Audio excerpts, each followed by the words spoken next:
Greetings and salutations, everybody. Welcome to the best damn movie-related show on the planet Earth, the John Campea Show, coming to you from right here on my YouTube channel. I'm, of course, your host, John Campea. It is an awesome honor and privilege, as it is every day, to welcome you, my international friends here, as we gather around and talk about our favorite things in the world, movies and movie news and all that sorts of good stuff.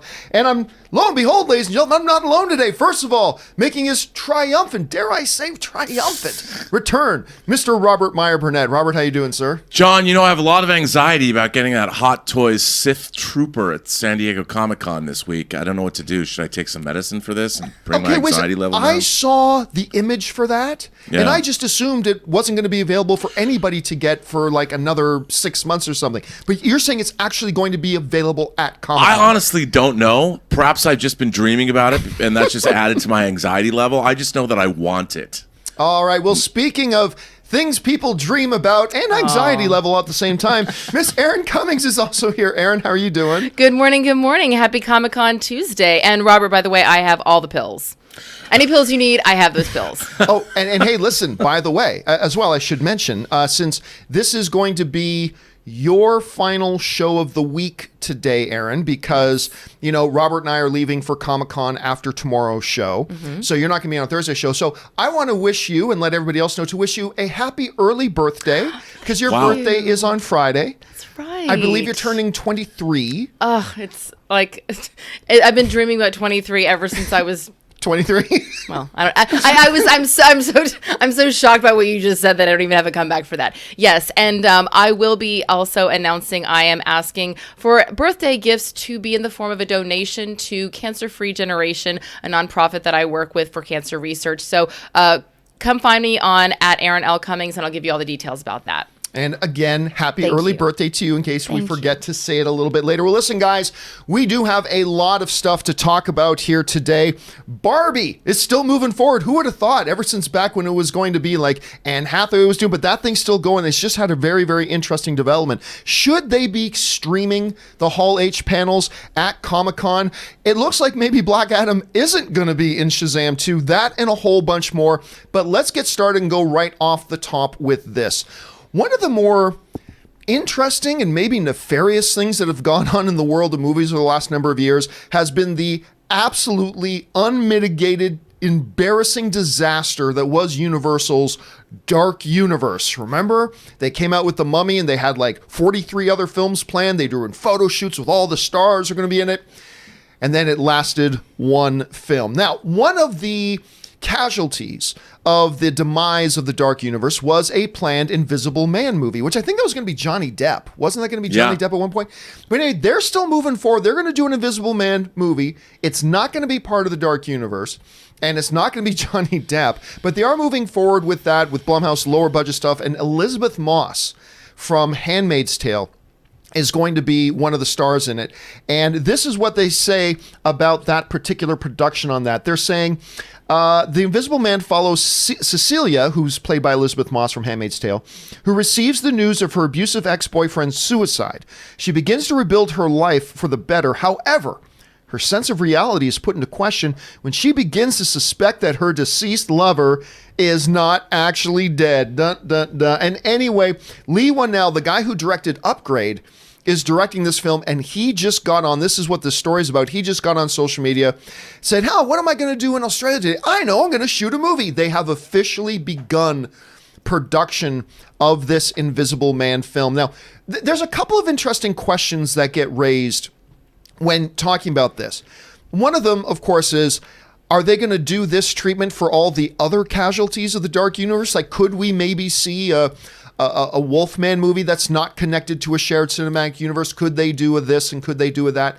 That's always interesting too.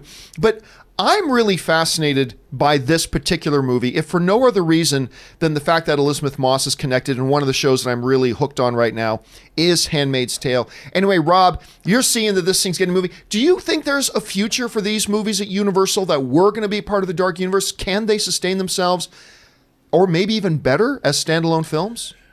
Absolutely. First of all, the Universal monster movies were always, for the most part, small, intimate stories. Right. Frankenstein, until you get to the end when the monster is being chased by the villagers, these were movies about the inner life of these creatures. You know, the Frankenstein monster trapped in a world he never made, like Howard the Duck. He was constructed by Dr. Frankenstein. I never heard that comparison before. I know. But one of the things that I thought was really a mistake is The Mummy is this huge apocalyptic movie. And that, to me, is the wrong way. What you should have done is start the Burnett axiom: never put your universe before your characters or your story. And they certainly put their universe before their characters in the story with the Dark Universe. The monsters, the Universal monsters, are small, intimate stories that should have been built out and made much larger. I was desperately excited to see Bill Condon's Bride of Frankenstein. I mean, he obviously made Gods and Monsters, right, which was about James Whale. I'm a big fan of Bill Condon's. I wanted to see that, but no, we had to have some gigantic, apocalyptic, world-destroying mummy movie with Tom Cruise, which didn't work. And Lee Whannell co-created the Saw franchise with James Wan. He's gone back to his native Australia to shoot this movie. I thought Upgrade was a terrific look. When I say B movie, I don't mean it's a bad movie, but it was a lower budget that's exactly what it genre was, picture, and it was so much fun, and it was so good. And this sounds like the perfect way, working with Jason Blum and Blumhouse, make these movies. You know what's going to happen? He's building the Dark Universe. They're building it at Blumhouse. They're going to do it for $5 or $10 million a movie. Each movie's going to make $100 million. And then they're going to make a team-up film where all these characters are together, and they're going to do it for a fraction of what they were going to do the Dark Universe for, and they're going to win in the end. And this is how these things should be done in Hollywood. You start small and you grow them. You don't start out, everybody's trying to get a home run all the time. And in life, what you want to do is get all of your men on base, and then have somebody come in for maybe the fourth movie and knock it out of the park, and then you score 4 times instead of, not at all. Erin, you're hearing the synopsis for this movie now. You know a little bit of the background. Is this a project that just, even on its own, sounds like something that's interesting to you? Absolutely. And also, I think that my birthday gift from Robert is the reminder that Howard the Duck is a movie, and maybe I should be watching that this weekend. Love that reference. I'm with Robert. I really do agree that these movies as standalone films can have such a greater impact by really hitting an audience at their emotional core. The casting of Elisabeth Moss, as you said, is such an interesting turn. It'll be interesting to see what happens with her upcoming film, The Kitchen, that's coming out. Which I'm so excited for. Can't wait. Same here, absolutely. I mean, Hell's Kitchen in the 1970s. I lived in Hell's Kitchen, but in the late 2000s, so it was very different when I lived there. But I'm really excited to see this new slate of films. Elisabeth Moss brings such depth and gravitas, not just with her role in Handmaid's Tale, but also when she was on Mad Men, the arc that her character went through was pretty dark. And so and she also is sort of sitting in the catbird seat right now as far as having her pick of what movies she wants to do. And I'm pretty sure she's choosing wisely. So I'm looking forward to it. I agree. And look, I think this looks interesting. I don't know if we're going to see Blumhouse go the way of a big team up later on. But you might be. I mean, joking aside, you might be right. That could be an opportunity they may see later down the road, depending, of course, how Invisible Man does, and then if they do another one after that. But this could be the beginning of something that we could look back on 6 years from now and go, remember when they started this then, and it could be something different. Something you cannot. One of the most important things that they're doing over at Blumhouse is they're making movies that are less than $20 million.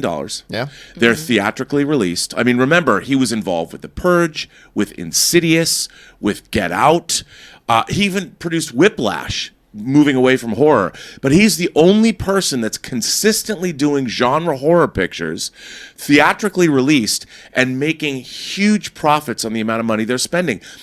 No other studio in Hollywood even knows how to do what he's doing. Right. And he's got Universal. I wouldn't be surprised if they start trying it pretty soon. When you see something that's successful, people in Hollywood tend to jump on that, and understandably so. Listen, guys, the question is, what do you think about this? Do you think, I just forget it, all these monsters, old classic ones, they're doomed to fail, don't do it? Or like us, do you think this is actually sounds pretty good? Jump down the comment section below and let us know your thoughts. All right, let's move on to the next item here off the top. And that is this.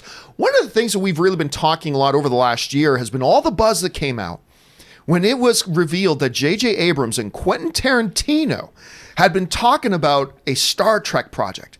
And Tarantino gave JJ a pitch. JJ loved it so much he went to the studio. Studio then commissioned a script to be written under, following the outline by Quentin Tarantino. Would Quentin Tarantino direct it? All this kind of stuff. Now, Star Trek as a franchise has since gone through some bumps. There was going to be a 4th Star Trek film with Chris Hemsworth and Chris Pine. That one came off the rails. Could this still happen? Tarantino's been saying it's still going to happen. Now, one of the questions that's been coming around then has been this.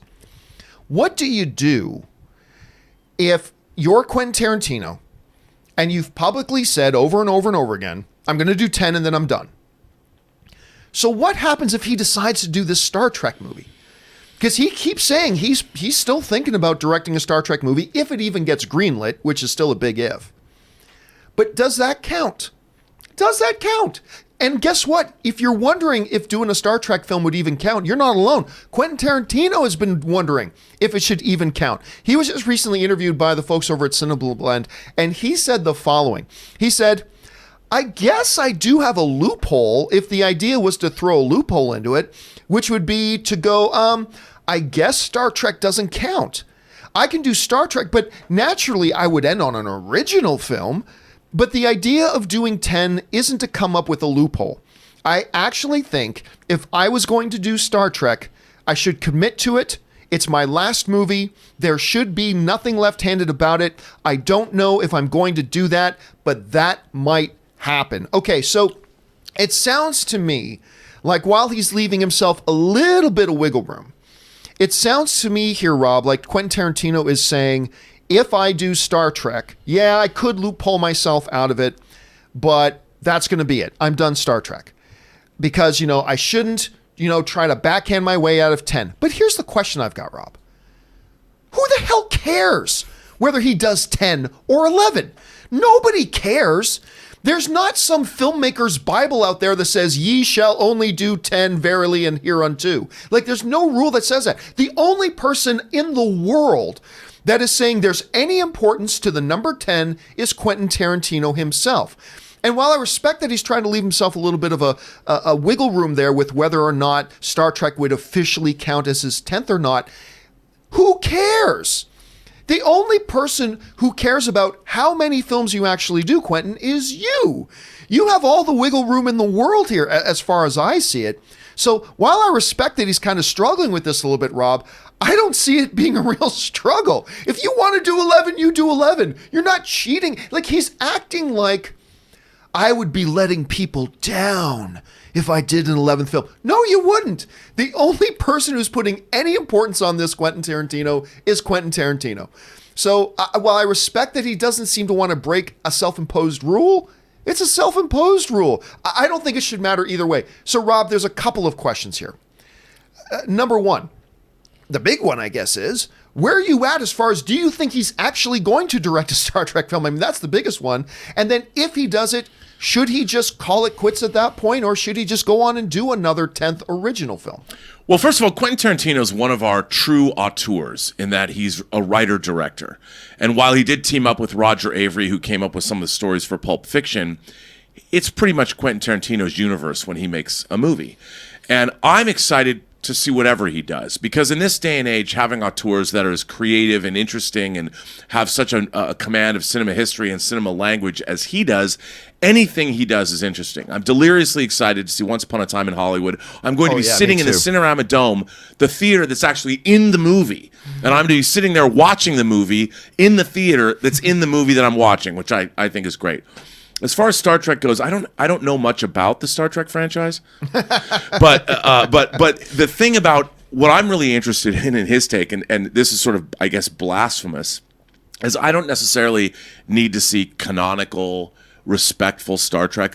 I want to see the Star Trek. I want to see the Inglorious Bastards of Star Trek. I want to see what Quentin Tarantino does with the franchise is in his inimitable Quentin Tarantino way. I don't want to see something earnest that you bring somebody in like, Nicholas Meyer, what he did for Star Trek 2. He didn't know much about Star Trek, but he came in and knocked it out of the park.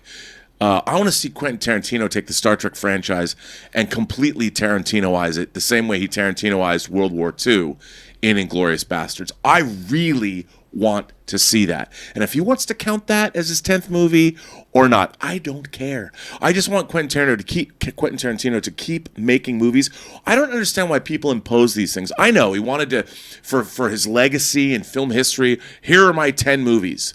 But I don't want to see him stop making movies. It's an arbitrary number. It is an arbitrary number. And I would say to Quentin, hey, man, let's not count your Star Trek movies. So we'll get at least 2 more Quentin Tarantino movies. That's the way I look at it. We're all better off as a people and a species.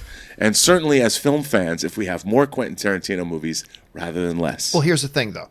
This is the other thing. Superseding all of this, I don't think, whether it's Star Trek or whether it's another original one he does after that, I don't believe there's any way that we're not seeing another Quentin Tarantino after Star Trek or after whatever his 11th film is. All these creative people, the last 15 years especially, has been filled with, remember when Jay-Z retired? I'm done. Oh, look, and there's more. I mean, just in this recent UFC that was on, for those of you who follow UFC, remember 2.5 years ago, the California kid, Uriah Faber, retired? Guess what? He just came back and knocked out a guy in 30 seconds. So, I mean, these guys, I think they're being honest when they're saying, I'm done. I think Quentin Tarantino is being honest when he says, I'm done, but I don't think he's being honest with himself. I think at some point, he's a creative force of nature. The fires are going to burn, and in 5 or 6 years, it's going to be, I've just been hit with this amazing, epiphany of an idea, and I've got to make this film. But anyway, Erin, let me turn this over to you here. Mm-hmm. We have been, Tarantino does not do pre-existing IP. Right. He doesn't do. He's always known for doing Quentin Tarantino films. Do you think it would even be a good idea for him to do Star Trek? And if he does, should that be his final one? You know what? I initially kind of bristled at the idea because I don't want to see. If I'm going to see a Quentin Tarantino film, it's not going to be a Star Trek film. And if I'm going to see a Star Trek film, it's not going to be a Quentin Tarantino film. And I think a lot of other people feel that way too. Right. But the more that I think about it, the more that I go, wow, as long as I'm not married to the idea of seeing a standard Star Trek film with, insert any random director here, and I go, I'm exactly what Robert was saying, I'm going to see the Tarantino version of what a Star Trek film would look like. That is intriguing to me. That is exciting to me. But I also, I have to prepare myself that it's not going to be anything like what the previous films were. And I will say this on the standard of an actor or a creative person saying, this is what I want. When I first moved to Los Angeles in 2001, my goal, all I wanted to accomplish was to be in a film that my friends could go and rent at Blockbuster Video. And once I accomplished that, I was like, done. I am a success. I can go home. I did that many, many years ago, but the bar keeps moving. And I think at a certain point, as a creative person, there probably was a time that Quentin Tarantino said, oh my God, could you only imagine if I could do 10 movies that I wrote and directed? What an incredible dream. And he's accomplished that at such a young age. So there's no possibility that he's going to stick to 10. Someone is going to say exactly what you just said, John, or he's watching this right now. Hi, Quentin. And he's going to go, oh, yeah, that's right. It is an arbitrary number. And the only person who cares is me. So let me start writing my next film. Yeah, I completely. But the question here, guys, is what do you think about this? Number one, do you think he's actually going to be done after 10, 11? What is? Do you think he's going to do the Star Trek film? If he does do the Star Trek film, should that count as 10? So many questions here. Jump down to the comment section below and let me know your thoughts. All right, guys, with those off the tops out of the way, let's now move on to our main topics. How do we select our main topics here on the John Campea Show? Well, it's easy. You guys do the work and you come up with the main topics by simply going to www.thejohncampeashow.com/contact. Once you guys get there, fill out the form with your topic or question, hit submit, and then maybe, just maybe, you might see your topic or question featured here on the John Campea Show. With that down out of the way, let's move on now to our first main topic today. And our first main topic today is sent in to us from Jackson Demlu, who writes, "Sup, John? A couple of weeks ago, I sent you an email about the Elvis shortlist, and today it was announced that Austin Butler was cast. What do you think of the casting and that they went with a lesser known actor instead of the stars that were on the short list with him? Thanks, and bring on the filthy. All right, thanks a lot for sending that in, Jackson. And yeah, a couple of weeks ago, we were talking on this show about the apparent short list that they have. I think Anson Elgort was one of them. Miles Teller was one of the short list. One of the, what's the poppy kitty? Harry Styles. Harry Styles was one of them. All and this kind Aaron of stuff. Taylor Johnson. And Aaron Taylor, you're right, was also one of them. And they actually went with the least known name. And Baz Luhrmann, who is directing this thing, he's directed one of my top 20 all-time favorite films, Moulin Rouge. If you guys haven't seen Moulin Rouge, you must watch Moulin Rouge. I love that film. But in talking about the casting decision, this is what he said. Baz Luhrmann said the following. I had heard about Austin Butler from his standout role opposite Denzel Washington in The Iceman Cometh on Broadway. And through a journey of extensive screen testing and music and performance workshops, I knew unequivocally that I had found someone who can embody the spirit of one of the world music's most iconic figures. He also said, I knew I couldn't make this film if the casting wasn't absolutely right, and we searched thoroughly for an actor with the ability to evoke the singular natural movement and vocal qualities of this peerless star, but also the inner vulnerability of the artist's world's most iconic musical figures. So that's the comments from Baz Luhrmann here about the casting. Now, for those of you who don't know much else about Austin, he also played, for those of you who watch Arrow, because you guys know that I watch Arrow.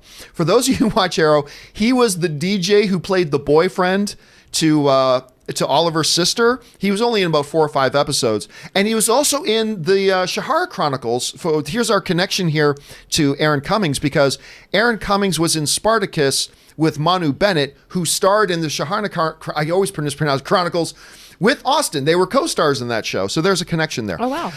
I honestly, other than Chronicles and Arrow, I haven't seen him in much. I clearly did not see his Broadway play, so I didn't see him in that. I don't know how good or bad of an actor he is, but clearly, look, if you're doing Broadway, you got some chops. Opposite Denzel Washington. You clearly have some chops.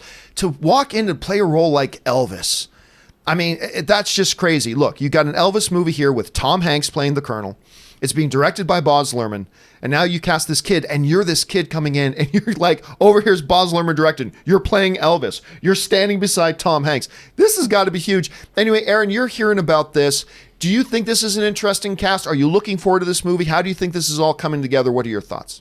Well, I actually have a good friend who's an actor who was auditioning for this very role that I was helping him with several months ago. So I know this casting has been going on quite a while. And also another connection that I have to Austin, he was in The Carrie Diaries, which was show run by Stephanie Savage, who also was a showrunner for the show that I did, Astronaut Wives Club. So Austin, hit me up. I feel like we're practically brother and sister at this point.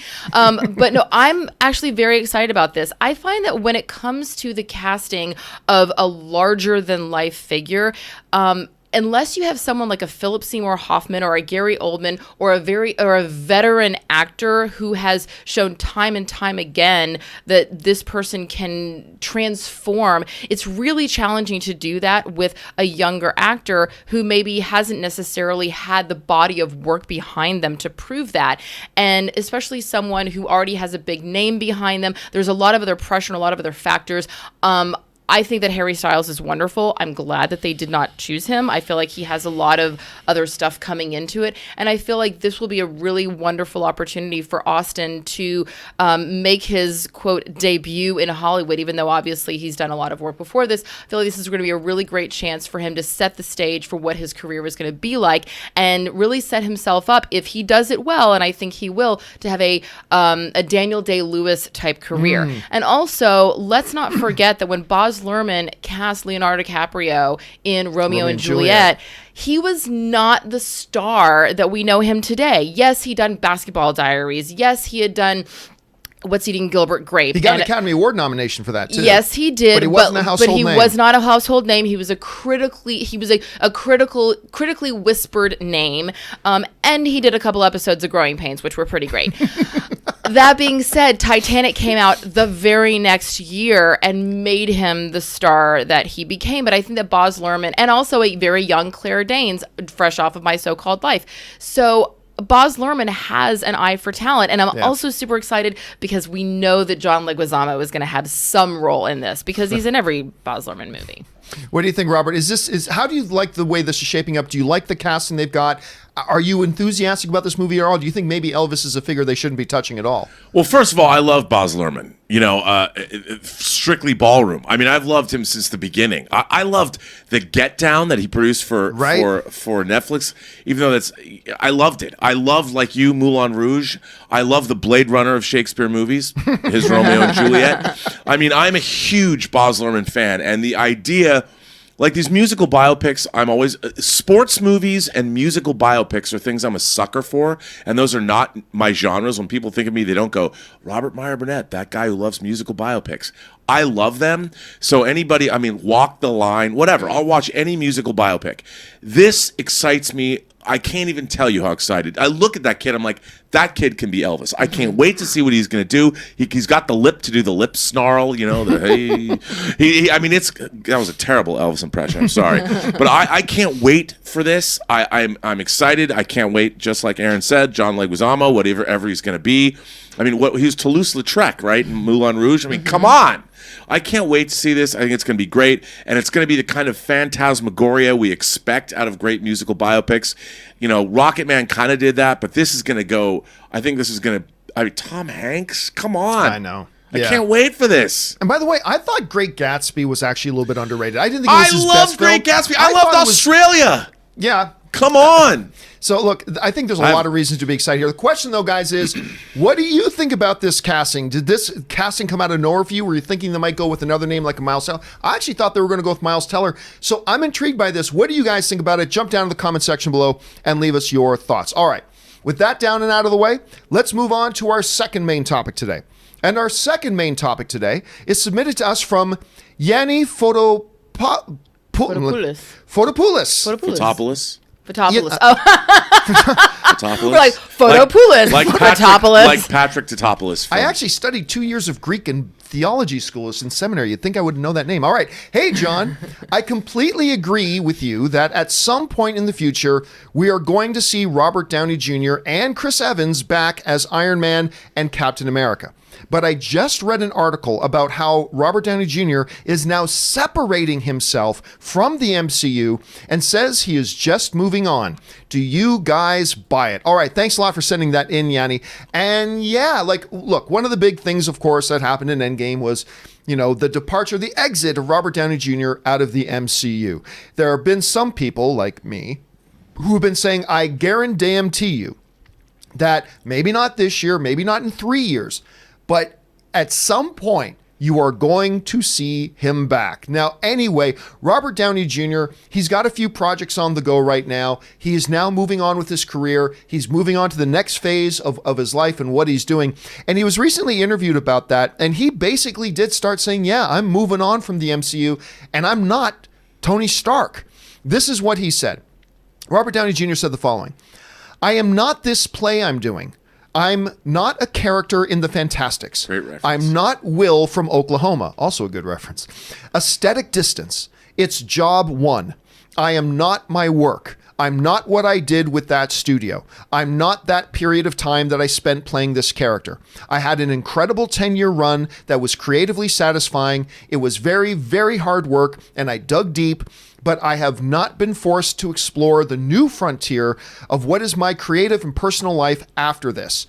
It's always good to get ahead of where you're about to be. So, this is kind of a little bit in response to, for the last 10, 11 years, when you think of Robert Downey Jr., you don't think of the Academy Award nominated actor from Chaplin. You don't think of, a guy who almost had a resurgence in his career with Ally McBeal. You think of Tony Stark. He has become synonymous with Tony Stark, and Tony Stark has become synonymous with Robert Downey Jr. at the same time. Now, when people see Robert Downey Jr. anywhere, they're always expecting to hear Tony Stark speak, and there's a little bit of connection for that. And to have Robert Downey Jr. come out at this point and start making comments like, look, everybody, I'm not him. I am not Tony Stark. I need to move. I was a great 10 years, everybody. Thank you for that. But it's time for me to move on and do other things. I have a couple of thoughts on the way he's kind of addressed that. On the one hand, I think it's absolutely understandable. Like, when you are constantly associated with just one thing, and you had, by the way, people forget, Robert Downey Jr. had a long, successful career, not barring any off-camera drama, but he had a long, successful career before he was ever Iron Man. And to now kind of be, maybe in his eyes, reduced, having his career reduced down to just one role that he played, that could be a little bit frustrating, especially as you're now trying to look forward to the future. At the same time, I would probably counsel him if he were to call me, because, Robert calls me all the time. Were he to call me, I would probably counsel him to just be very cautious about how you address talking about separating yourself from the MCU, not just because your role as Tony Stark was the biggest thing you ever did in your career and is the biggest thing you ever will do in your career, but also because be very mindful of the fact that other people still know that you wouldn't have a career today if it wasn't for Iron Man. You wouldn't have a career today. He had 2 magnificent, very public falls from grace with his own self-induced problems that he created. He crashed out once. He started to have a comeback. He crashed out again. People fired him from projects, blah, blah, blah. And Jon Favreau had to go to battle to get the powers that be to agree to let this guy, Robert Downey Jr., who had flamed out a couple of times, to allow him to be Iron Man in this new comic book movie. They had to go to battle to get that done. And now most of us don't even remember that, and that's a good thing. But I would say, yes, embrace moving forward, make comments to talk about that, but just also be very cautious not to make it sound like you're belittling what you were to the MCU and what the MCU was to you as well. Anyway, Robert, you're hearing Downey Jr. now talking about these things, using language, just, trying to convey he's moved on now, I'm not the MCU, all that kind of stuff. I, for one, again, don't believe it for a second. I don't believe it for a second. I believe, much like the Quentin Tarantino thing, I think he believes it. But remember when years ago when Vin Diesel said, yeah, I'm done with Fast and Furious. Remember years ago when Sylvester Stallone said, I'm done with Rocky. Remember years ago when Sylvester Stallone also said, I'm done with Rambo. I mean, the actors make these great proclamations about moving on from iconic characters, but at some point they get drawn back in, and I think he will get drawn back in regardless. So, Rob, 2 questions. What do you think about Robert Downey Jr.'s comments? And number 2, do you think, like me, that he will in some way, shape, or form be back as Tony Stark? Or do you think, nah, man, he has done it. He's cutting the cord. He's moving on. What do you think? Well, last week on home video, Fritz Kirsch's 1985 film Tough Turf. Oh my God! That stars James Spader, with Tough Turf James with Spader, you. and Robert Downey Jr., which came out in 1985. Remember, they had a team up in Avengers: Age of Ultron. That's right. They came back, which I call the sequel to Tough Turf. But Robert Downey Jr. has had an amazing career, and if you think about how long we live, say you live till you're 80, you have 8 decades on this planet. Robert Downey Jr. spent 11 of those years that he has on this planet playing Tony Stark, making ungodly sums of money. He basically started the MCU, solidified it with Iron Man 1, saw it all the way through to Endgame. I think there are people in the world, because of everything that he's been through, he wants to go do like 8 episodes of a True Detective. He wants to work with a Matthew McConaughey or another Academy Award winning or nominated actor, and wants to do other things because, these movies are such behemoths, and they're not. When you're an actor in a giant effects film, it's not to say that his portrayal of Tony Stark did not anchor the MCU from the very beginning. But if you're a lifer, if you're an actor like Robert Downey Jr., he's looking to the fact that he wants to play a character when he is 75 and 80. And what's he going to play, Tony Stark, until he dies? Well, fortunately, his character did die. He died in Endgame. He's got a great, graceful way out. If they want to bring him back, he's got that opportunity if he wants it. But I think he's a lifer. He's a true artist. And he wants to go in and he wants to broaden his horizons.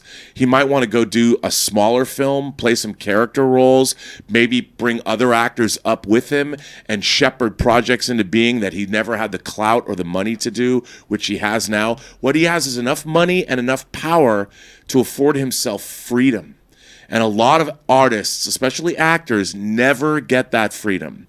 And he has that freedom and that power. And I think he's going to spend the next 10 years using it. And using it to do some really exciting stuff. And I, for one, can't wait to see what he does next, as long as it's better than The Judge. Well, I mean, and I'm glad you brought up the judge, guys, because look, I really do think one of the reasons he was still around for Endgame was because of the judge. I mean, that was his first foray into utilizing this new true power he had, this new celebrity he had as Tony Stark. He was riding high. He had made tons of money. So he and his wife produced this film, The Judge. He got an incredible cast, really interesting script, and the movie just wasn't all that good. And ultimately, it flopped. I mean, it was a flop of a movie. And I think it's taken several years for him to kind of recover from that. I'm not talking about professionally recover. I mean, just himself, with himself. Yep. I think that was a little bit of a sting. And now, look, he's got Dr. Dolittle coming out. I'll be honest with you guys. I don't see that being a big blockbuster. They got a ridiculous list of talent doing voices, but I don't know that there's going to be actually a lot of people interested. I hear nobody ever talking about Dolittle. Nobody talks about this movie at all. Now, of course, he's also got a Sherlock Holmes 3 coming, which could be interesting. But I think all it's going to take is 2 or 3 of these films to not do well, and all of a sudden going back to being Tony Stark might look pretty interesting. But anyway, I'm not a professional actor. Erin, you are. To be associated in one brand for that many years is a very, very rare thing in Hollywood and in this business. You, as an actor yourself, are sitting back and looking at Robert Downey Jr. I almost said Tony. You're looking at Tony. See, that's how synonymous there. You're looking at Robert Downey Jr. here, and you're hearing these comments. How do you respond to those comments? Do these sound like reasonable things he's saying? Do you think it's perfect what he's saying? What do you think about it? I think that what he's saying is not only absolutely reasonable. I think it really is true, and I think that what he was saying is said in a very graceful way, because we don't know what's gone on behind the scenes for the past 11 years. True. And I can tell you firsthand, yes, while I was certainly grateful for a lot of opportunities that I've had in my career, if people knew all the stories, which, John, you personally know some of the stories, it's not always it's not always sunshine and rainbows. And sometimes you're having to really, take it in the rear for your art and on this level by the studios and by the fans.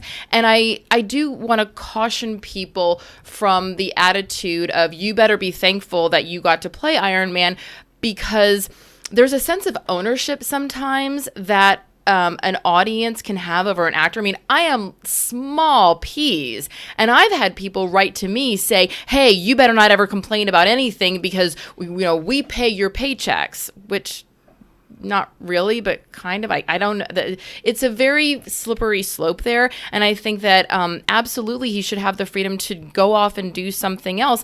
I don't imagine that he thought when he entered into this that 11 years later he would still be playing this role. And I mean, imagine, yes, like the money he's made, he's had so much money, but at a certain point the money is enough. And sure, we all want to be the popular kid that gets to sit at the cool kids table at lunch, but what if you and your family can never go out to eat because you're constantly being stalked? He has to worry about the safety of his children. Like, there is a downside to that, and I don't blame him for wanting to separate himself from people that are constantly coming up going, my kid wants to talk to you, my son.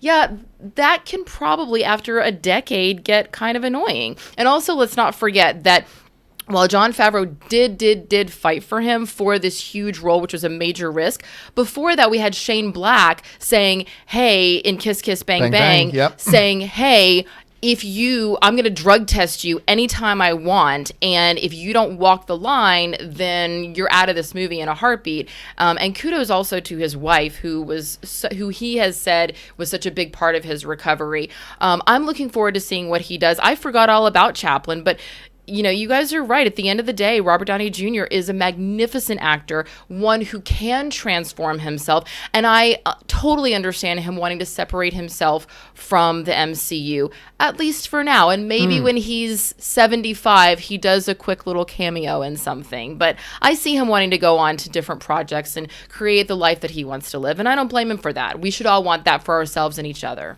Well, guys, the question here is this. What do you think of Robert Downey Jr.'s comments? And do you think he'll actually ever be back? As a matter of fact, that is today's question of the day. The question of the day today is simply this. Even with Robert Downey Jr.'s comments, do you think he'll actually be back as Robert Downey Jr.? Jump over to my Twitter, which you can just see my handle right here, just simply at John Campea. At the very top post is that question. And I put it up there just before the show started. There have been about 1,500 votes right now. Only 39% of you are agreeing with me that yes, he'll be back. Right now, 61% of you guys are saying no, he's done. He's now moving on to the next phase. What do you guys think? Jump on down in the comment section below and let me know your thoughts. All right, with that down, let's move on to the third main topic today. And our third main topic today gets sent to us from Terry Faust, who writes, "Greetings and salutations. I've been following the Barbie roller coaster for years now, ever since it was supposed to be played by Amy Schumer, then Anne Hathaway, and now Margot Robbie. Strange project. But I admit I'm a lot more interested now that they just announced that Greta Gerwig, a multi-Oscar nominated filmmaker, and Noah, I never pronounce his name, Baumbach, also an Oscar nominated writer, have been brought in to write the script with maybe a chance that Greta will direct herself. What do you think of this development?" All right, thanks a lot for the question. And you're right. This Barbie drama has been going on for a while. Back a few years ago, it was going to be Amy Schumer. And it was going to be an approach that Barbie gets kicked out of her fantasy land because she no longer had the perfect body. And they threw her out. And I actually thought that was interesting. And I can't help but wonder if that led to the I Feel Pretty movie that she eventually went on to do. Then it was going to be an Anne Hathaway. That kind of never really gained any traction. Now they're talking Margot Robbie is going to be Barbie. And they're talking about bringing in Greta Gerwig. And the interesting thing is she just directed Lady Bird. She got nominated for Best Director for that. I'm the only person on the planet that didn't like the movie, but everybody else on the planet loved it. So keep that in mind. This is an interesting development. I mean, this is kind of cool. I'll be honest with you guys. I've always just thought that this Barbie thing was probably just going to fall off the rails and never was actually going to come to pass, but it keeps getting more and more traction. And now they're bringing on big name filmmakers and writers, Oscar nominated film writers, something like this. Margot Robbie is a powerhouse name that is not diminished at all. She's only getting more and more influential in the business. I'm starting to think that, yeah, maybe this Barbie movie is going to work, even though it's an IP that goes back to probably my grandmother's days. At any rate, Erin, you're hearing about this. What do you think about this development? Do you think Greta, could bring some gravitas to this? Do you think this movie's even going to happen? Is it a good idea? Is it something that should have happened 30 years ago? Where are you on this? Oh, it's happening, and I think that right now is the perfect time for it to happen. Let's not forget that Margot Robbie, in addition to being a wonderful actress and being a beautiful woman, she's also really establishing herself as a strong producer. Yeah, this is her production company. She and her producer husband developed I, Tonya, and that's how that came to be. So no doubt that these decisions of bringing in these creative powerhouses are really coming from Margot Robbie herself. So that is really exciting. She's no dummy. She's a very smart woman. And I will say this, I worked with her on Pan Am 10 plus years ago. She was unbelievably kind. When I thought my housing was falling through, she invited me to live with her and Christina Ricci, and then invited me to dinner with her family who was in town from Australia. We went to see Sleep No More. And what was really funny, my little aside Margot Robbie story, her mom said to me, "We never imagined that Margot would have this kind of success. It's really overwhelming." And I just only can imagine what her mom must be saying now. And I've heard from very many people. My acting teacher is Margot's coach, and she's just as kind and loving as she was 10 years ago. But that being said, she's also really smart. And I think that in the age of Me Too and of women being portrayed, and also with Barbie being seen through the lens of a woman director, it really does make a difference in the way that Wonder Woman was not seen through a male gaze of being sexually glorified. I think that Barbie, who for young girls was supposed to be empowering, like, look, I can be a doctor, I can be a pediatrician, or they're both doctors, I can be anything I want to be. I can drive a Corvette, but I can also drive a Safari Jeep. Barbie can be anything if you dream she can be.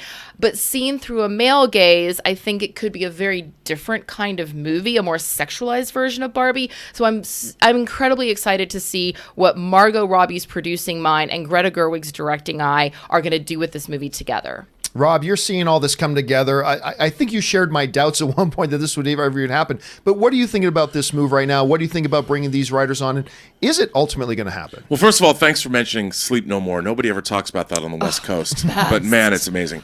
But anyway, I watched the episode of the Netflix documentary series, The Toys That Made Us. And there's a great Barbie episode, which talks about how Barbie was sort of reinvented from its inception throughout the years. If you could make a Barbie movie, and I don't know how you would do this, that touched on the character and how did Barbie reflect women and, I dare say, the feminine or feminist experience over the last 50 years. I have no idea how you do that. However, if somebody could figure out, Noah Baumbach and Greta Gerwig could. And I think whatever they're going to do with this movie, with Margot Robbie, who's perfect, however they approach it, for the role, I actually think we could get something really interesting out of this film, which seems insane for me to say. The idea of a Barbie movie would attract me just about as much as seeing a Monopoly movie or a Candyland movie. How about Lego Chutes movie? and ladders. I know, right? Lego, but I've always loved Legos. But a Barbie movie that incorporated those kinds of themes with this kind of talent behind it, I'm in. I'll go see it. I don't know what it is. I don't know what it's going to be. But if you guys want to watch something really interesting, watch the Toys That Made Us episode about the Barbie franchise and where it went and where it came from. And if you could touch on some of those elements, I think we'd get something special out of this movie. And also watch the episode about Star Wars toys, because that was pretty damn good too. The question is, guys, what do you think about this? They're actually adding Oscar caliber talent to the creative team of a Barbie movie. What do you guys make of that? Jump down in the comment section below and let us know what you think. All right, let's now move on to our fourth main topic today. And our fourth main topic today gets sent in to us from Richard Mann, who writes, I was excited when I heard Dwayne Johnson was going to be Black Adam. I got even more excited when I saw him teased in Shazam, which is awesome, by the way. But now I'm seeing Zachary Levi saying that Black Adam isn't going to be in Shazam 2 and probably won't appear until at least Shazam 3. Huh? How does that make any sense? What do you guys make of this? All right, thanks a lot for writing that in, Richard. And yes, now you guys know one of my most delightfully surprising movies of the year for me was Shazam. I just love that movie. I adored it. It's my second favorite DCEU film, just behind Man of Steel. I thought it was wonderfully entertaining. A bunch of critics loved it. I think it got like a 91% on it. It surprised a lot of people, okay? Not a perfect movie, surprised a lot of people. But one of the things they do in the movies, they do on a couple of occasions, one in a scene that made it into the movie and one in a deleted scene, is that they tease Black Adam. Particularly, they teased Dwayne "The Rock" Johnson's Black Adam. And of course, Dwayne "The Rock" Johnson was announced to play Black Adam back in 1974. It's just been that long. It's like forever ago. I swear I could have had a kid who would be entering high school at this point from the time they announced him, and we still don't have him. The assumption has been that we were going to get Black Adam in the sequel. Well, apparently not. Here's the quote they're talking about. Zachary Levi said this, I can say that as far as I know, Black Adam is not going to be in the second Shazam, because the idea is that they want to go and do a standalone Black Adam movie first. And then it would kind of be if we do a third Shazam and a second Black Adam kind of parallel like that, that's where we would meet. Because he's like the ultimate bad guy for Shazam. Like he and Black Adam, they're doppelgangers, right? The evil twin to who I am. So that's got to be like the final battle. So that comes to us from Zachary Levi. And look, I'll tell you what, I completely agree with you that I have been operating under the assumption, no insider information, just as a fan speculating, that when we see Shazam 2, we're going to see Black Adam. Finally. Now, they already keep saying they're developing a standalone Black Adam film as well. So I thought the order of events was going to be, number one, you do the Black Adam standalone film. Then that leads into Shazam 2, where we would finally see Shazam and Black Adam face off. I'll tell you what, Rob, I hate this. I hate this. Now, I like the idea of not leading with your main villain. I like the idea of not leading in Shazam 1 with Shazam versus Black Adam. That would have caused some problems narratively, like this kid's just discovering who he is and he's got to fight Black Adam? What? I understand that. But at the same time, while some critics loved this film, Rob, not a lot of people went to go see it. I mean, it made money, great, but by comic book movie standards, I think you could safely make a statement saying that Shazam probably underperformed. I mean, it was profitable, fantastic, but not everybody ran out to go see it. And you've got a great start with high critic responses. The audience liked it. You get a Black Adam movie. Now you roll into Black Adam and really cement this thing. Really cement this franchise. That's what Christopher Nolan did. He didn't lead with the Joker. He led with something else. And then he brought in the Joker. And then that just cemented that Batman franchise in an iconic level that then paved the way to go into The Dark Knight Returns. Or was it Dark Knight Returns? Dark Knight Rises. Dark Knight Rises. Sorry, Dark Knight Returns is the comic series. Anyway, so I kind of see this as a little bit, when I hear them saying we're going to wait till the third Shazam, kid, you don't even know there's going to be a third Shazam. I mean, it's been a little bit iffy if you're even going to get a sequel. If you are blessed to get a sequel, cement this thing. Bring it home. You already would have had Shazam 1. You already would have had a standalone Black Adam movie. Cement this thing. It seemed to work okay for Christopher Nolan. So I don't know. I just thinking if they are lucky enough, and with them only making so much profit, I think if they do get a second one, that's a blessing. You got to cement this thing in and lock it down. So, Rob, I'm going to say right now, I think waiting to Shazam 3 to bring in Black Adam is a mistake. I'm going to say that right now. I think it's a mistake. How do you see it? Dude, I agree with you 100%. I'm surprised. I didn't think you would. No, okay. Everything you just said is absolutely true. I mean, I love it when actors talk about, yeah, we're going to do the third movie and this. I'm like, give me a break. You live one movie at a time in this business. That's what you do. And you don't wait to bring out your big guns. What you want to do is you want to go get that box office. And let me tell you something. The thing about Shazam, and the one thing I adored about the movie is how they brought in the Marvel family aspect of the franchise. You have a natural story in The Prodigal Son Returns. Black Adam shows up, and Shazam and Black Adam vie for leadership of the family. Who's going to be the leader? And, of course, Black Adam's going to be the leader. And maybe they're going to try and work together. Maybe they're not going to work together. But you can do an incredible film that is set up where who is going to rule over that family. And that's what the conflict is. You have a built-in conflict between Shazam and Black Adam in that what are they fighting for ultimately? Sure, Black Adam might be a bad guy, but they're fighting for the family and who's going to lead. And that is an inherently interesting story. Two essentially brothers who are at odds. And now there could be hijinks, of an evil nature. But at the end of the day, it would set up a third movie. But the conflict that you need, the internal conflict, the emotional conflict, is already there. You've set the table. Let's have dinner. Bring it on. Well, Erin, sometimes I've been known to be critical of some Hollywood studios saying you don't have a long-term enough plan. You don't have enough of a plan.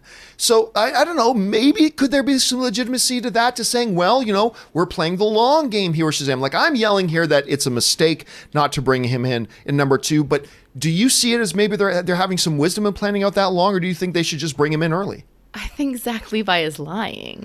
Oh, I mean, I'm reading his quote, and it's littered with, well, as far as I know, and kind of, and I means, and I'm just looking at the language going, you're kind of skirting around this a little bit. I think that I don't think that he has all of the information, perhaps, and I think that he's also trying to maybe mislead people into believing that there isn't a Black Adam in Shazam 2, so that when we do see the Black Adam show up, maybe it's not as large of a role as we would like, given that there may not be a Shazam 3. But I think that there's no way that Black Adam is not going to be in it at all. It's just not going to happen. I don't believe it. All right, so that's an angle I wasn't expecting. Zachary Levi, he's such a nice guy. He is a nice guy, but he's lying. Maybe he's straight up lying. That's one I hadn't considered. Guys, what do you think about this? You're hearing Zachary Levi say, no Black Adam and Shazam 2. We've already waited 33 years for this. What do you guys think? Do you think, he's not going to be in it and that's a good move? Do you think that's like I think that's a mistake? Or do you think maybe like what Erin is saying here, that maybe Zach Levi is just being a little bit getting into the old Marvel misdirect game that Marvel seems to play all the time? What do you guys think about it? Jump down to the comment section below and let me know your thoughts. All right. With that down, let's now move on to our final main topic today. And our fifth and final main topic today gets sent in to us from Abner Milan, who writes, we are a few days away from San Diego Comic-Con. Yes, indeed we are. Leaving tomorrow. Yes, I am really excited. Your panel sounds really interesting, which thank you for reminding me. I got to plug my panel here in just a minute. But anyway, Marvel Studios will be there. Marvel Games will be there as well. A lot of surprises. I want to see it all, but there is one problem. I won't be able to go. And not just me. Thousands of people won't be there either. Why Marvel, Universal, or whoever is in a panel for Hall H cannot stream their presentations just like Star Wars Celebration or an Apple's keynote? All right, thanks a lot for the question, Abner. And it's not just thousands, Abner, who ain't going to be there. It's millions are not going to be able to be there. That 200,000 people are about to descend on San Diego for Comic-Con, but that leaves millions and millions and millions of people who can't. There has been an ongoing debate for years now about normally it's contained around a trailer drops at Comic-Con in Hall H, but they don't release it to the public. It's just there. And then this big debate. We fans should not be made to wait when those other people got to see it. I shouldn't be punished because I live in, I don't know, North Carolina. I shouldn't be punished that I can't afford to take the time off work and fly out to California and get a hotel and feed myself and buy a Comic-Con pass. I shouldn't be punished and not see it while those people get to see it. There's been that argument. And I've always been on the other side of it. This specific argument about Hall H, a couple of interesting things to keep in mind about Hall H. It's not just the massive amount of people, Rob, who can't be there. The vast, vast majority of people who will be at Comic-Con will not be in Hall H. Hall H seats around 6,000 people. That means if this year, as in previous years, 200,000 people go to Comic-Con, that means only 5% of the people at Comic-Con can even get into Hall H. 5%. When Marvel does its big Hall H presentation on Saturday evening, only 5% of the attendees at Comic-Con are going to be able to get in. So it's not just the people who can't get there. It's also the people who are there but can't get into Hall H. Should they do a live stream of this? You bring up the Star Wars thing. I think the Star Wars thing is a totally different situation. Star Wars thing is about really one movie. I mean, let's face it. It's about Star Wars Episode 9, The Rise of Skywalker. Yeah, they'll talk about Mandalorian. Yeah, they'll talk about bringing back Clone Wars. But really, it's about one big marketing push run by Star Wars, for Star Wars, about Star Wars. And of course, they're going to stream that. Of course they are. Comic-Con is a different thing, I would propose to you. It's not that. Marvel is just one part of Comic-Con and all that kind of stuff. Rob, I'm going to say something that a lot of people disagree with, and I'm never shy about saying things I think people will disagree with. They shouldn't live stream it. They shouldn't. Now, don't get me wrong. If San Diego Comic-Con and Marvel decided they wanted to live stream it, I wouldn't have any objections. I wouldn't object. That's fine. But San Diego Comic-Con, part of the reason 200,000 people go is they go so they can be a part of the experience. You know, if you're San Diego Comic-Con, what incentive is there for one of the big incentives is to come see all the panels. If you're just going to put them online a little bit later, one of the reasons I don't go to more NFL football games is because I can sit on my fat ass in my living room with a bowl of Doritos, a 2-liter of Coke, and turn on the TV and just watch it. That if it wasn't on TV for me to watch, I'd go to a lot more NFL football games than I already do. So, I mean, there's that. There's an exclusive part of that. San Diego Comic-Con wants San Diego Comic-Con to be something that people go and visit and be a part of. I've also always felt, Rob, that just because somebody gets something doesn't mean you were excluded. Like, just because somebody was given something special doesn't mean, you know what it reminds me of? This horrible, stupid thing that started happening a few years ago when a kid would have a birthday party and every kid got a present because you can't be excluded. No, it's that kid's birthday. If it wasn't his birthday, you weren't going to get a present. So since it is his birthday, there's nothing wrong with you not getting a present. Let the kid get the present. It's his birthday. I think there's something to be said about the exclusiveness of the experience. Make it special for people who did get to go down there. And look, I would argue for the other side if the case was, well, you know, Marvel put together this trailer and they were going to release it to the whole world, but they decided to withhold it from the world just to show it at Comic-Con. That's not the case. If Comic-Con wasn't happening, this panel wouldn't be happening. It's just that simple. So it's not like the world is being robbed of anything. They weren't going to get it anyway. But for those of you who came to Comic-Con, we got something a little bit special for you. And then whatever comes out of this panel is going to be online 5 minutes later anyway. Like, if they do drop a trailer, eventually it'll be online. If they drop news, that news is going to be tweeted about 3 seconds after it's announced. So, I don't know. I don't buy into this. Every kid at the birthday party should get a present. Every kid who participates should get a trophy. I don't buy into that. I think it's cool to have something that's special for a group of people who made the trip, understanding that you weren't going to get that anyway if this thing didn't exist. Anyway, there's a lot of pros and cons to be weighed here, Rob. I just completely took the one side, but what do you see as the merits or demerits possibly should these Hall H panels be live streamed? What do you think about that? Well, this is going to be my 31st Comic-Con. Woo! Yeah, go all the way back to the 80s, man. Now, I'm of two minds about this. I agree with you in the sense that I think streaming these panels would be incredibly difficult.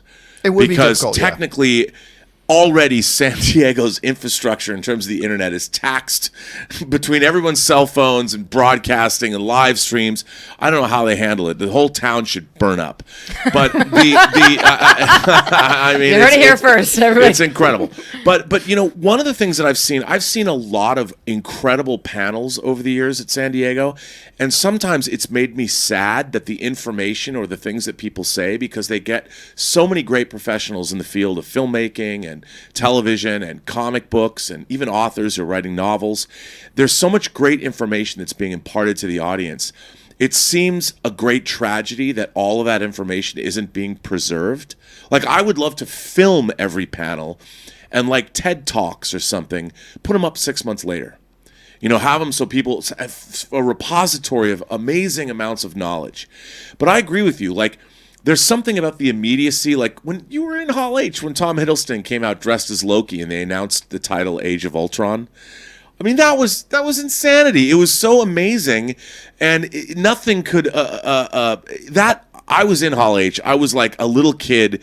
I was screaming like a little boy. I was 5 years old when he came out dressed as Loki. And then when they announced the title of Age of Ultron, I literally leapt out of my seat. A grown man with 1 foot in the grave. Couldn't believe that it was called Age of Ultron. I loved Ultron. He's one of my favorite Avengers villains.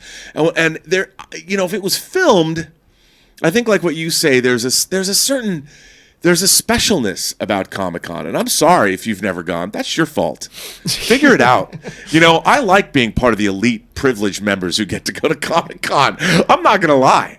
And I think that my excitement might be somewhat diminished if I knew that, you know, I could sit at home and, I don't need to go this year. I'll just watch it online. I like the exclusive nature of it. There's a reason why it's great to be in the VIP section. I got to sit in the VIP section at Comic-Con with George R.R. Martin. Just me and him, chilling out at a VIP section at a party with Melinda Snodgrass. Thank you, Melinda. Just the three of us, chatting Thrones. Thanks. You know, you bring up an interesting point there, Rob, about the notion of recording these. You know, you guys will remember that for a while I worked with Lionsgate, and Comic-Con HQ was a new endeavor by Lionsgate in partnership with Comic-Con. One of the original ideas about Comic-Con HQ was that they were going to put a film crew in every single room at Comic-Con to film every panel and put them up on Comic-Con HQ. Not necessarily. I think there was going to be a big delay, though. It wasn't going to be live streamed, and it wasn't going to be within the first couple of weeks. But eventually, all those things would have been on there. It was how'd that work out for him? Didn't work out. Actually, the entire Comic-Con HQ thing didn't work out very well. And I'm sure somehow that was my fault. Anyway, that was an interesting idea and one I would be all for. I think to have a depository, even if it doesn't come out till 4 months later, of all these panels, I think would be remarkable. And I would pay a $25 a year fee to have access to that. I mean, I completely would. But anyway, we're getting off topic here a little bit. Erin, you and I, we first met each other. We did. At Comic-Con. At a panel. At a panel, as a matter of fact. That was not being live streamed. But that's where you and I met. But, you know, there are these big things, and it's not just the people not there. It is infamous now, Erin, that when you go to Comic-Con, one of the things you're going to see with your eyeballs is these ridiculously long, curving, looping lines that people sit in for days. They've got a little bit of a better system now. They do. But that's one of the iconic things about that. People standing in line overnight, whatever, just to get a seat for an hour and a half panel. Not a lot of people get in there. Do you think there's merit here in maybe considering, you know what, maybe not for all of Comic-Con, but for Hall H, live streaming that? Do you see there being merit to that?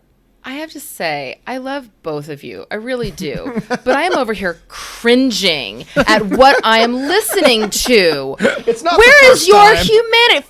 First of all, John, let's talk about these birthday parties. The reason why all the kids are getting birthday presents is not because they're so privileged. It's because the mom who's hosting the birthday party wants to be hostess of the year. I went to Leslie Ann Brandt's son Kingston's 2-year-old birthday party this weekend, and she said, hell no, I'm not giving all these kids presents. That's crazy. It's just a chance. It's just like in Bridesmaids when every woman who came got a puppy because the girl who was hosting it wanted to be like the host of the year. That was a great moment, by the way. It was a great moment. But don't get it twisted. It's because the moms are all competing with one another. It has nothing to do with these privileged kids. Because you know what? When I have a kid, they will be the only person that gets a present. And I won't expect my child to get a present when they go to a birthday party. That's number one. Number two, I'm glad that you brought up the TED Talks because I was going to bring them up if you didn't. The reason why TED Talk tickets are like $5,000 a piece, even though all the information is going to be online, is because there is some exclusivity to being there when it happens. However, the founders of TED said, this is really important information that's being disseminated, and we don't want anyone, whether they can't afford to take time off work or they're at home disabled and can't physically make the trip. You elitist people, you elitist able-bodied people. There are people that literally cannot leave their homes. And you know what? I think that they should be able to live the joy of Comic-Con as those privileged like us can. And you know what, John, you brought up the whole thing about the NFL. Well, you're right. Why would you go to that NFL game when you can just watch it on TV? But you know what? A lot of people still go. You're not seeing any NFL stadiums that are like depleted. The NFL is not going bankrupt because no one's going to the games anymore because they can watch it on TV. I think that everything that you can experience physically at Comic-Con should be able to be streamed, whether it's in the moment or a week later or 4 months later. Everyone should have access to it. And I think that if anything, it's going to drive more interest. Because I'll tell you what, when I showed my husband Tony Robbins' documentary, I Am Not Your Guru, we basically lived the Unleash the Power Within workshop.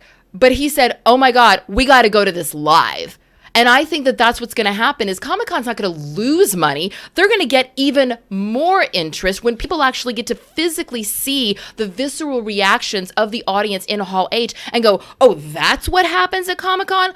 Oh, I want to go to that. So both of you are elitists. I can't believe I'm friends with you. I'm so disgusted and disturbed right now, and I can't disagree with you more. End of rant. And by the way, when you come to my kids' birthday parties, you will not be getting parting gifts. Okay, hang on a second. Let me just say defend yourself, please. Part of what I was saying, closer to where you are, Rob. But John, I am disappointed. Part of what I was saying was pretty tongue in cheek. I mean, I was the one advocating for the TED Talks, like you said, to film all this information. First of all, that is an enormous undertaking. The idea that you could film all of the Comic-Con panels would require more cameras than they have probably in all of California because you'd need to do it with multiple cameras. You'd need to do it technically proficiently. So you'd have to have soundboards and mixing boards. Man hours. Lion King was CGI, and I believe that they were real lions. We work in Hollywood. We can do anything. But it would be cost prohibitive. But, that's what I'm saying.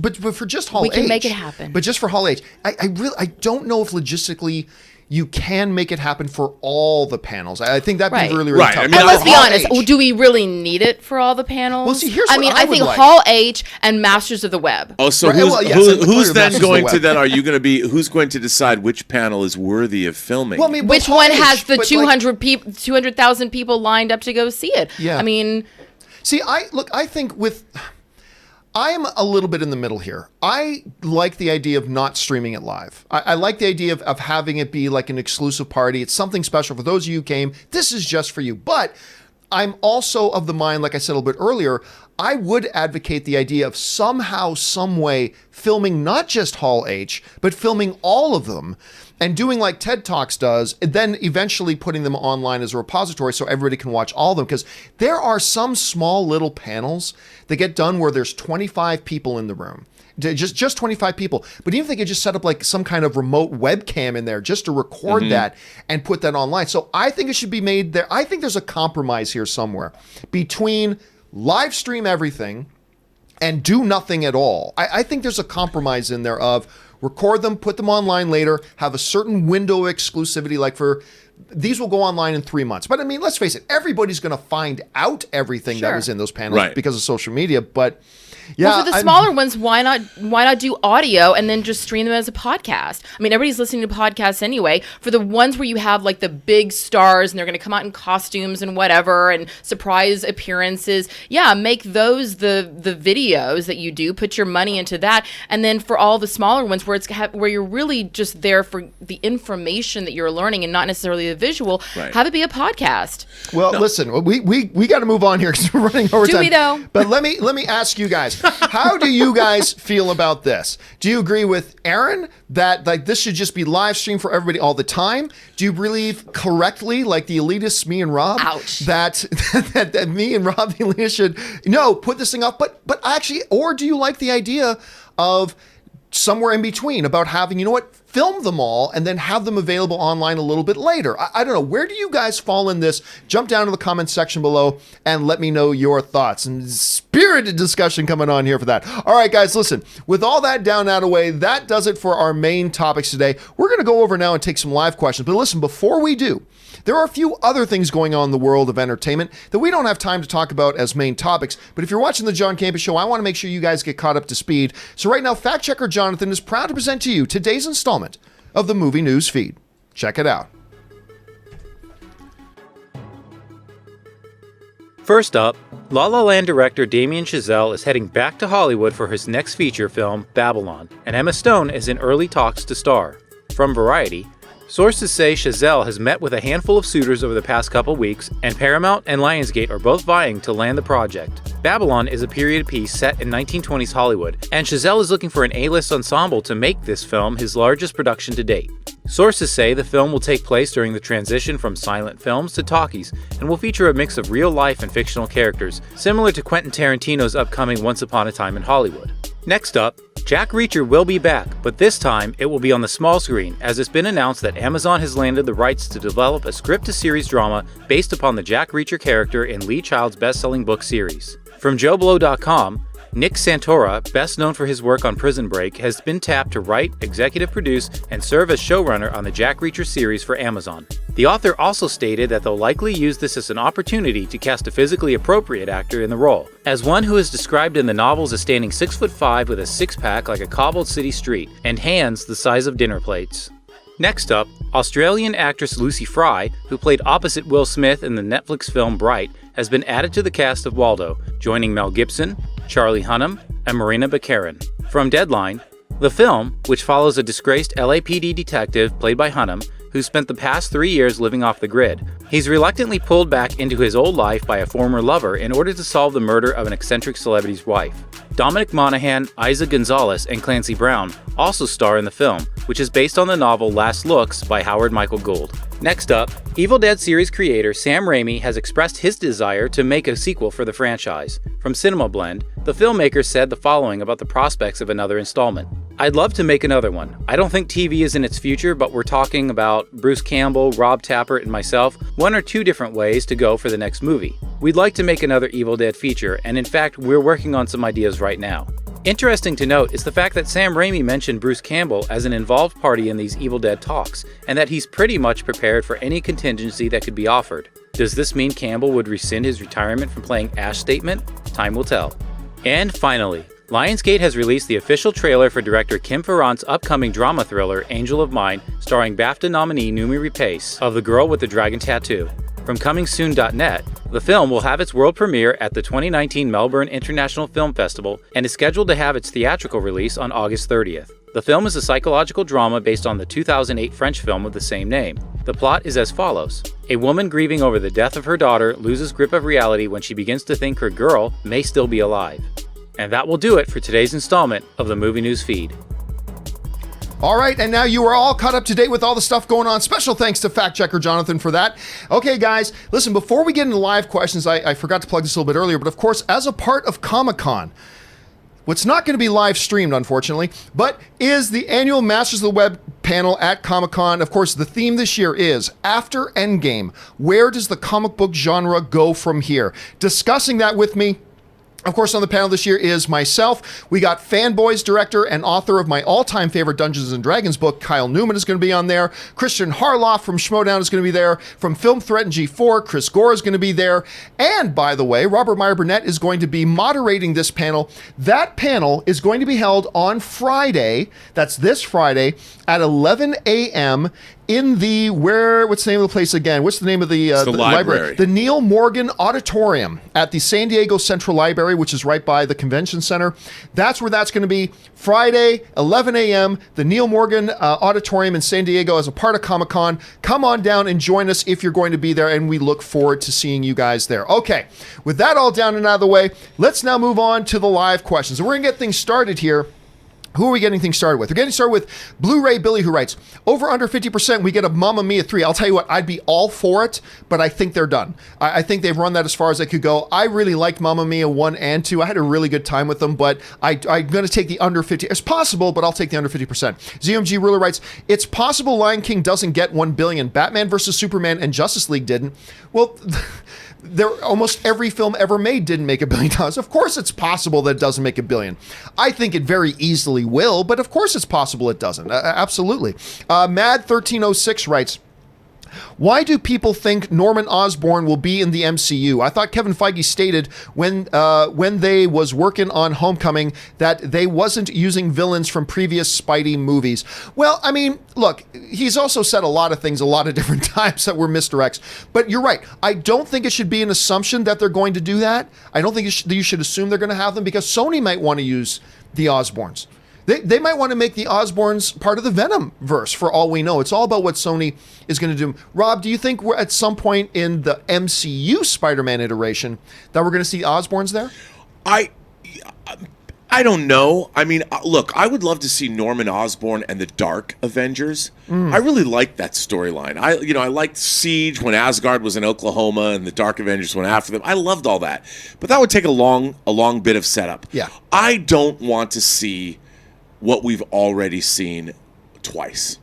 I'd like to see it something new, and I think they know they're trying to do something new with Spider-Man. And everyone's like, well, they haven't even mentioned Uncle Ben.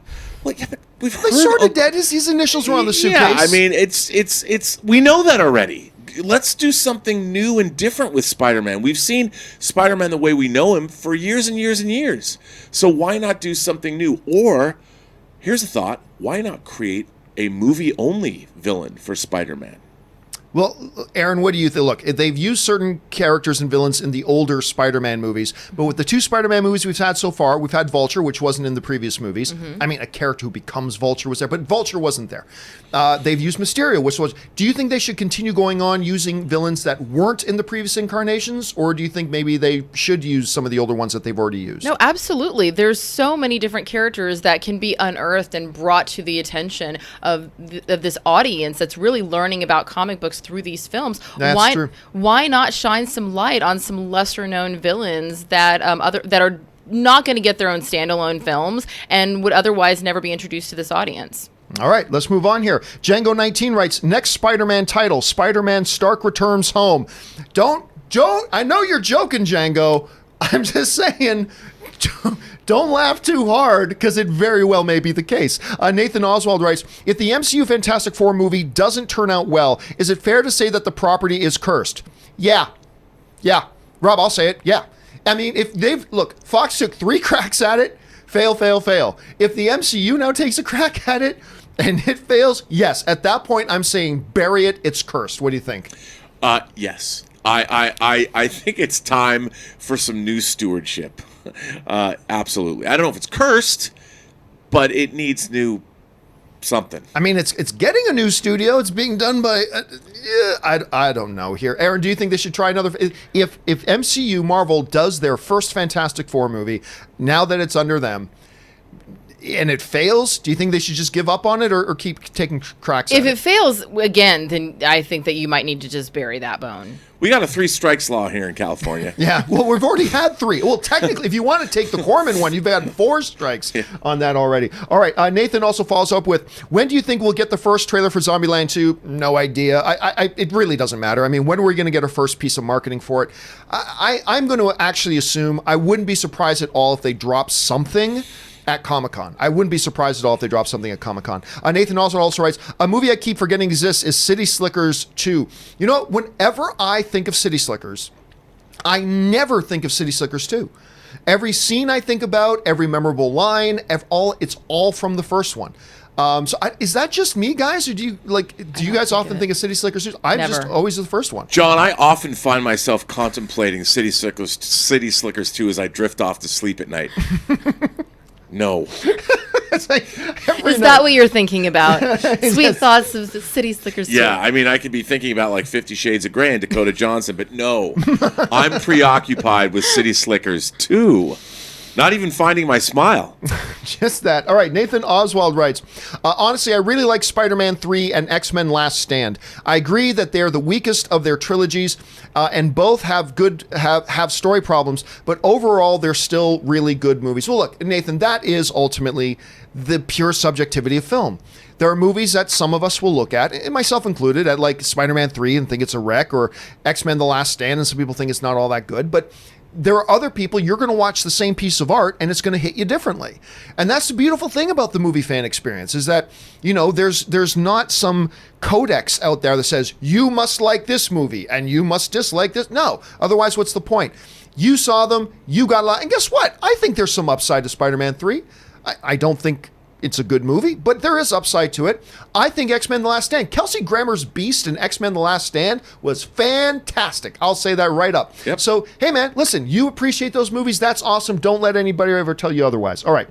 SWRV writes, thoughts on 8 Mile and Eminem in it. I always liked it. I mean, Eminem was basically playing himself, and there's nothing wrong with that, but I like 8 Mile. It won an Academy Award, as a matter of fact. Epic Berserker writes, any chance Disney greenlights an Alita sequel? Yes. Yeah, there's a chance. I don't think it's likely, but I think it's not completely remotely... Like, I think I would give it a 30% chance. I'll give it a 30% chance that Alita Battle Angel gets a sequel from Disney. Again, not likely, but not the most remotest of possibilities either. I think there's a chance. I liked it. I liked it too, but you know, Disney's not about liking it. Disney's about making money. Mr. 47 writes, yeah, John, keep posting this early. Gives us more time to ask better questions, like when massive plot holes exist. Are the filmmakers hoping we don't care?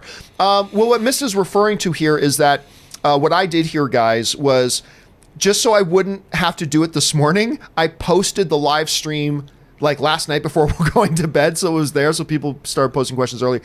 I think there's a couple things with plot holes. Number one, I think sometimes a filmmaker either, number one, thinks that somebody just won't notice it, or number two, realizes it's not that big of a deal. Like, I just did my Spider-Man Far From Home spoiler review.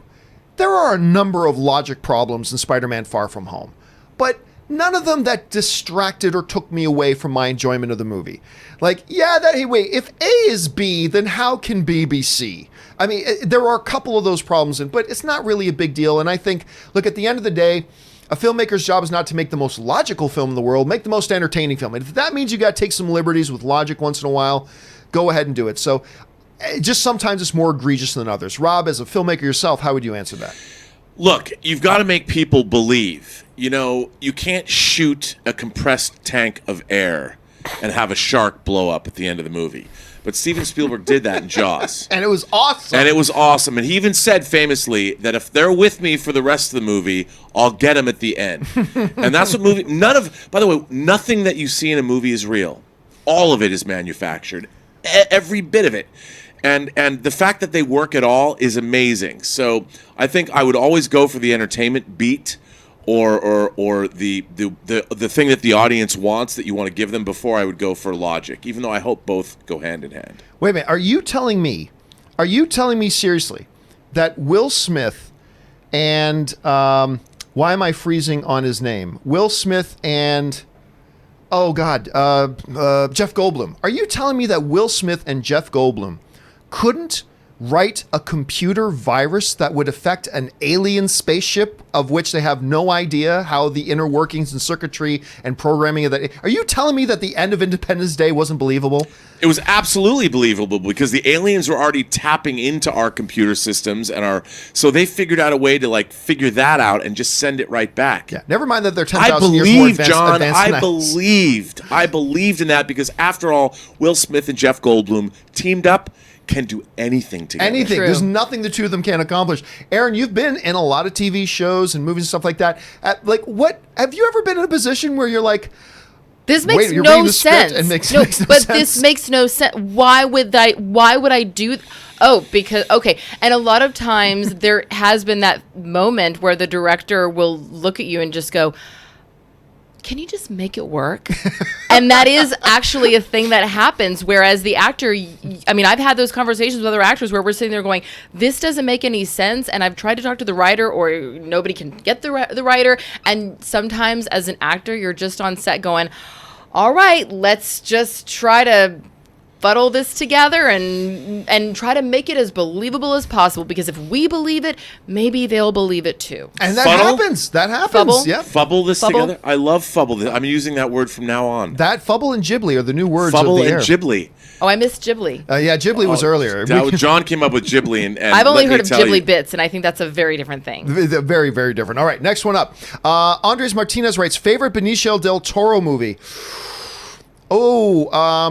I would have to say, why am I freezing on the one he did with Brad Pitt, where it's multiple stories taking place in Mexico? Not Crash. Sicario? No, not Sicario either. Babel? Sicario is great. Babel. Babel.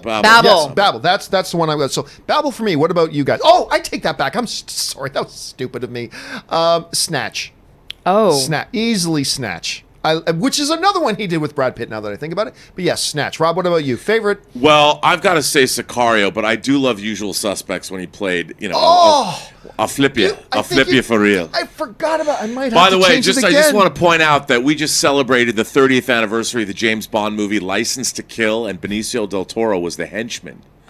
Was the henchman. A lot of people forget that. A very young Benicio del Toro played the henchman, he worked for Robert Davi's Franz Sanchez in the movie. So there you go, 30 years ago. What about you, Erin? Any particular favorite Del Toro movie? Well, an even younger Benicio del Toro was Kid on Car in Madonna's La Isla Bonita video. Yes, he was. He was? Yes, How he do was. People even know this? Last night I dreamt of San Pedro. Well, listen, those are our picks, but Sin City's also a great one. Yeah. Yep, but I think it's obvious what most people at home are saying right now is The Last Jedi, which is completely understandable. All right. Andres Martinez writes, thoughts on the Area 51 situation, # see them aliens. It's a big joke. It's completely dumb, and it's a big joke. Mr. 47 writes, or don't notice it maybe. Oh, I guess that's a follow-up to your plot holes things. Like, how did Batman come back to Gotham in The Dark Knight Rises from the pit with little to no resources? Doesn't seem like a Nolan movie. Or, look, there are some things like that, Mista, where I think we as the audience member, the director just knows he's Batman, he figured it out. And we don't need to see every stage of the story. So there are some things like that. It's like, wait a minute, how did this get to that? It's like, well, that's probably just something that we don't need to see that chapter of the story for it to be important. But believe me, mister, you're not the only person to ever bring up that particular issue. Because look, I had some questions too, right? Like, for instance, a scene in the bank starts, it's middle of the afternoon, bright daylight, 7 minutes is supposed to have passed, and now they go outside and it's the pitch of night. Like, there's little things like that too that people got to pick up on. That's where a script supervisor really needs to step up. Andres Martinez writes, favorite Jim Carrey movie? I'd have to probably say Ace Ventura: Pet Detective. I mean, really, it's one of his earliest ones. I like a lot of Jim Carrey movies, but I'm going to go with that. Rob, any particular favorite? Eternal Sunshine or I Truman knew you were Show. going to say Eternal Or Truman Sunshine. Show, yeah. What about you, Erin? Yeah, Truman Show all the way. Unless it's Firehouse Bill in Living Color, then it's definitely Truman Show. I like Jim Carrey when he's being a dramatic actor. I like him much better as a dramatic actor than I do as a comedian. I do too. By the way, no one likes this, but I'll say it. I loved him in The Incredible Burt Wonderstone. I thought he was so funny in that. He was better in it than the movie was overall. Let's see. Epic Berserker writes, whether or not Endgame passes Avatar due to its massive box office, will we not see something of this caliber for another 10 years? Well, look, what I believe, Epic Berserker, I've said this before, I'll say it again. I believe the next film that will pass either Avatar if it's still at number 1, or if it's Endgame if it's number 1. And if Endgame does get to number 1, it's only going to be at number 1 for a little while, because Disney will re-release Avatar so that when Avatar 2 comes out, they can say the sequel to the biggest film of all time, but whatever. The next film that will come out to pass either of them will be a film like Titanic or a film like Avatar. The two films that were number 1 and number 2 for over 10 years. It'll be a film that is not a part of a franchise, that comes out of nowhere, that, you know, when Titanic was coming out, we thought, oh yeah, that could be a hit film. Nobody thought it was going to be the number 1 film of all time. When Avatar was coming out, it was like, hey, that looks like a cool sci-fi film. Nobody was thinking it was going to be the number 1 film of all time. And I think the one that ultimately passes it is going to be one of those, and one of those can happen at any time. So I don't see any franchises topping 2.7, 2.8 billion anytime soon, but if it does happen, it's going to be one of these out of nowhere films. AFC writes, going to UK's only Dolby Cinema, I'm expecting a lot. Dude, I'm telling you, going to a Dolby Cinema will ruin you for other theaters. It is still it's my favorite. I prefer the Dolby AMC Prime stuff over IMAX.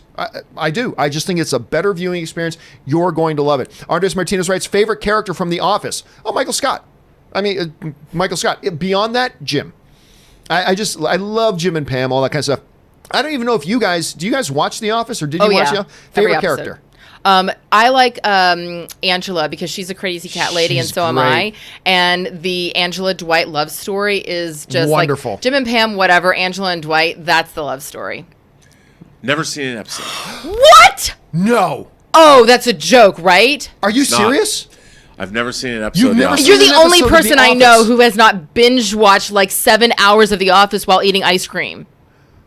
Maybe that's just me. I'm forgetting the name of the one character, the older guy who's balding. Stanley? Creed. Oh, Creed. Creed is hysterical, especially when he thinks that the young people are taking over, and so he dyes his hair black. Oh my God. Okay. Yeah, my favorite line all time in The Office, and there's many, many good ones, and it's nobody will ever think about this one. But I think Michael Scott mentioned something about going fishing, right? And out of nowhere, this random line on the side, and I don't know why I found it so funny, but Creed goes, who's your worm guy? And I don't know why, but I thought I was going to lose consciousness and die. I was laughing so hard. When Michael Scott hits Meredith and she has to get a cast for her hips, and she starts lifting her dress up so everyone can sign her cast. I mean, Robert, you've got to get into this. You have to see now, you guys Office. are talking about the American version of The Office, yes. right? Oh, here we go. Which I actually prefer to the British version. I was into the British version first, and of course, you know, he also executive produced the North American version. Right. Ricky Gervais. He produced that one as well. I remember I was watching, I don't watch the Emmys very often, but one time I was watching, and Ricky Gervais, I think he was hosting, it might have been the Golden Globes, but he was introducing Steve Carell, who they had just announced that current season of The Office was going to be his last, that he was leaving the show. And Ricky Gervais was introducing Steve Carell to come out and present an award, and he just went off for about 2 minutes about the ungrateful suck. Steve Carell just went on about how ungrateful Steve Carell is for leaving the show. It was hilarious. It was great. Anyway, all right, let's move on here. Rob, I still can't believe you haven't watched The Office. Okay, Superman Steve writes, John, my favorite comic book movie of all time is also Man of Steel. My dream is to meet Henry Cavill one day.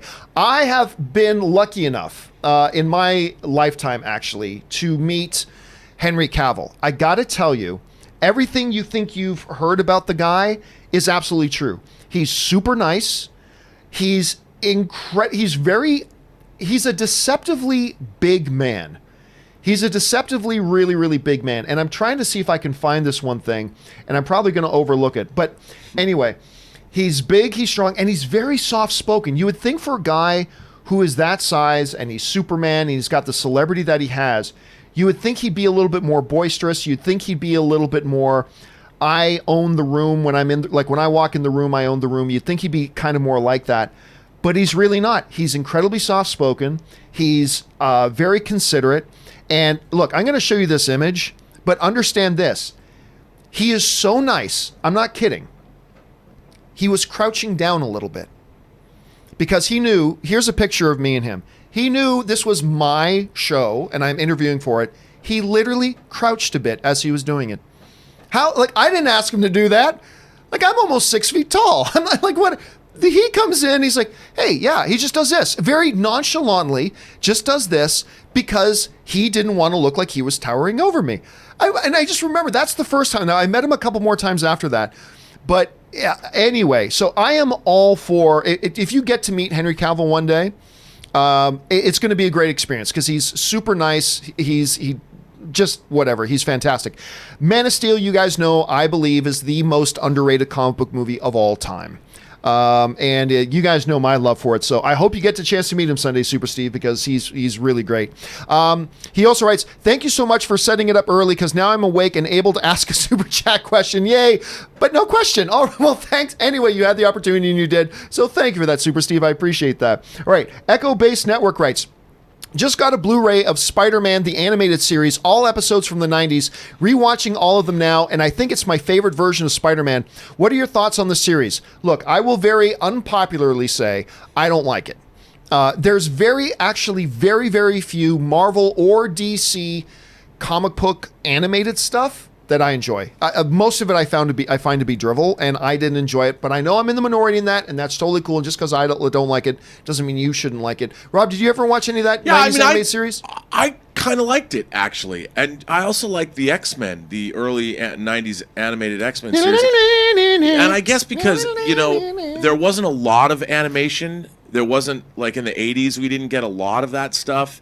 And I really liked, of course, then we got Batman, the animated series. It's just one of the finest not just superhero shows. It was great. That was great, shows of all time. So I did like it. I mean, I didn't, because of my age at the time, I wasn't religiously watching these shows. I'd catch them when I could because I was young in my 20s. But I still like those shows. I did. I enjoyed them. Erin, did you ever have any of the superhero cartoon shows you used to like? I used to watch She-Ra, Princess of Power. Of course. Obviously. And they got a new one. It's on Netflix, I think. I know. And I actually had She-Ra sheets, which I still have to this day. I can't throw them away. They're iconic. They're my childhood. All right. A couple more here, guys. Mad1306 writes, hoping one day to see a new Street Fighter movie. I've got my doubts. If that's ever going to happen. I mean, look, they've tried a couple of movies, never worked. I don't think there's any business case to make that would lead somebody to believe if you do it again, it'll be really successful. So I've got my doubts. Maybe a straight-to-home video kind of thing. But I honestly, Matt, I don't think I'd hold my breath for that. Okay, just going to ask these next two, and then we're going to let Erin and Rob check out here. Uncharted Halo writes, one of two. I also think X-Men 3 and Spider-Man 3 isn't as bad as people say. The first half of X3 has some good character moments. Spider-Man 3 still has some of Sam Raimi's greatness, great action and score.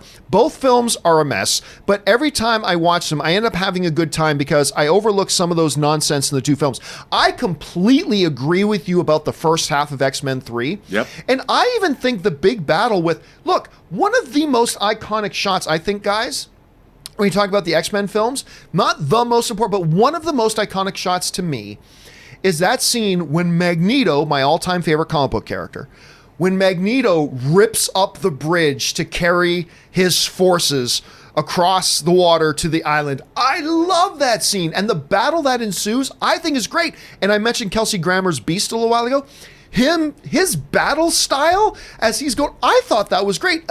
Now, again, I don't have much nice to say about Spider-Man 3 personally, but I do think X-Men 3, while one of the weakest X-Men films, I think it's better than people give it credit for. It's still one of the weakest ones, I agree, but I think better than a lot of people give it credit for. What are your thoughts, Rob, on those two movies in particular? Well, look, I think there is some stuff about X-Men The Last Stand that I like, but that scene you talk about, that's one of the most egregious when you cut, literally in one cut, you go from the day to night in that battle. And you're like, wait, you're right, what? And that was an effect shot. Like, you couldn't, like, do something, like do a speed up thing or a speed ramp to show time passing. I don't know. But what I objected to about that battle is Magneto's like, I'm going to put in my first troops because they're just the pawns.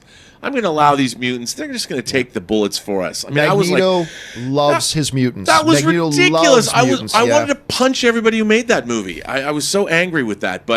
And Spider-Man 2 or Spider-Man 3 has some. I actually have the Hot Toy Spider-Man from Spider-Man 3.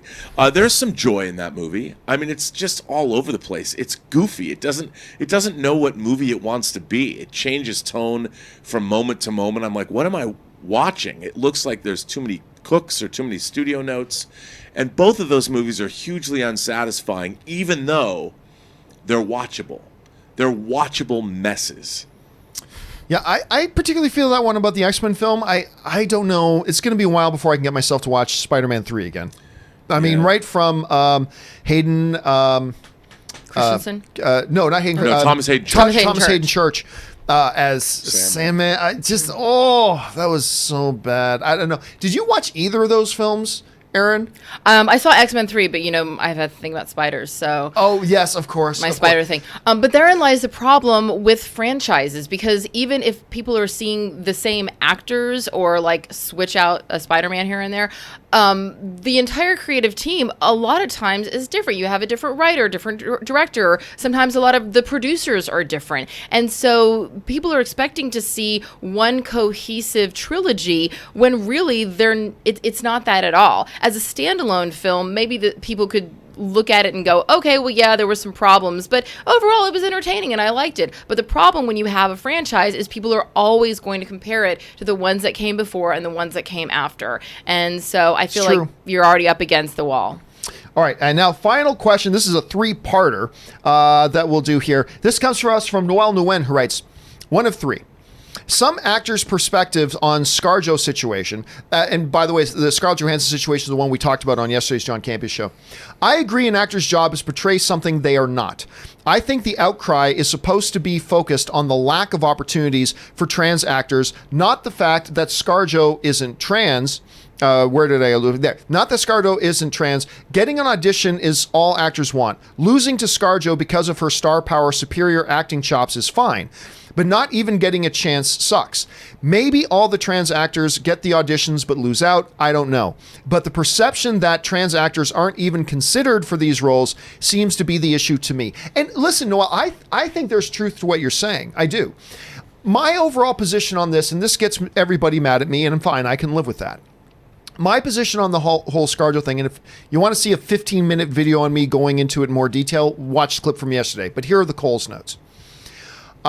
I thought the controversy around Scarlett Johansson being forced out of her own movie, I thought was a massive mistake. I thought it was a massive mistake. And the reason I thought it was a massive mistake was, and we're talking about the movie Rub and Tug that Scarlett Johansson was going to be producing and starring in. I believe media plays a big role in helping move society along to a more enlightened state. I think it always has. And I think it still has that role to play.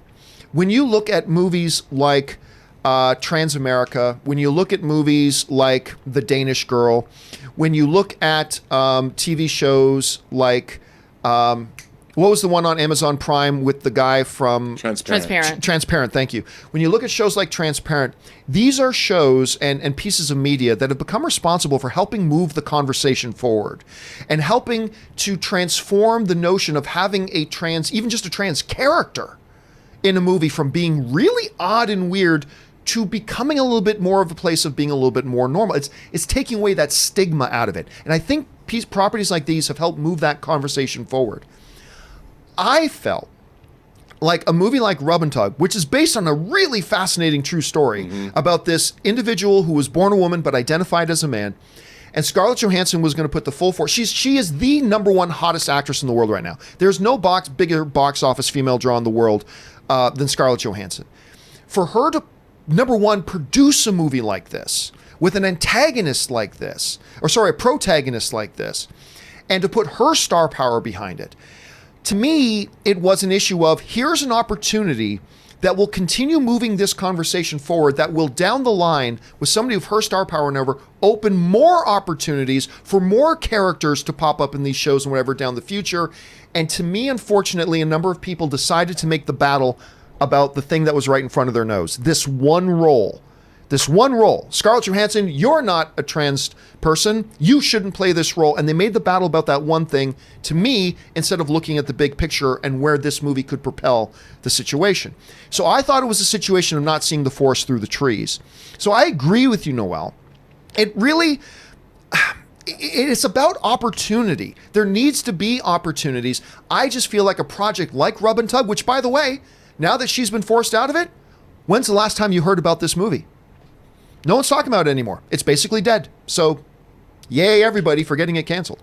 I think it set things back, but you're right. It is about creating more opportunities and all that kind of stuff. I just feel that had this movie gotten made with the hottest star in the world, Scarlett Johansson starring in it, and putting herself out there and pushing this forward herself, I just think it would have opened the door down the road for more opportunities than now. And again, I just think it's a situation of not seeing the thing through the trees, guys. But listen, let me ask you two this. I mean, this is clearly a hot button topic, understandably so. But that's how I kind of saw it. Erin, when the whole ScarJo thing was going on, how did you feel about it at the time, and how do you feel about it now?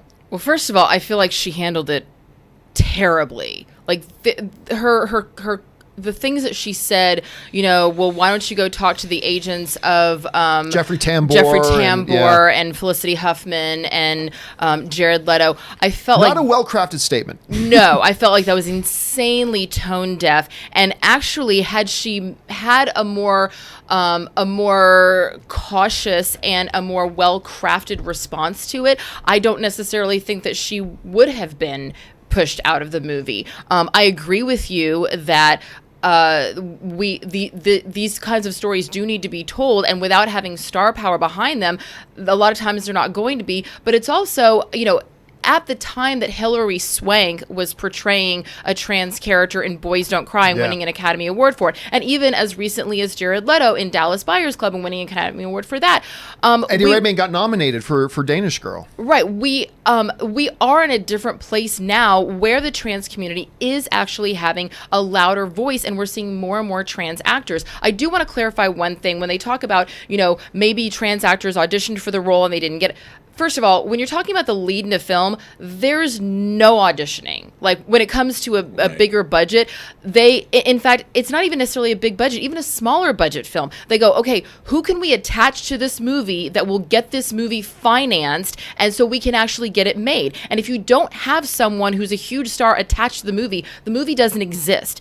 Since Scarlett Johansson was producing it, what I think might have been a better choice was to actually find another character that she could portray, and then find a trans actor to portray that role, not dissimilar to when a very unknown Jeffrey Wright was discovered for Basquiat. Now, one could have made the argument, oh, well, this other actor is super hot right now, and yeah, they happen to be white, but just put him in blackface and let him play Jean-Michel Basquiat.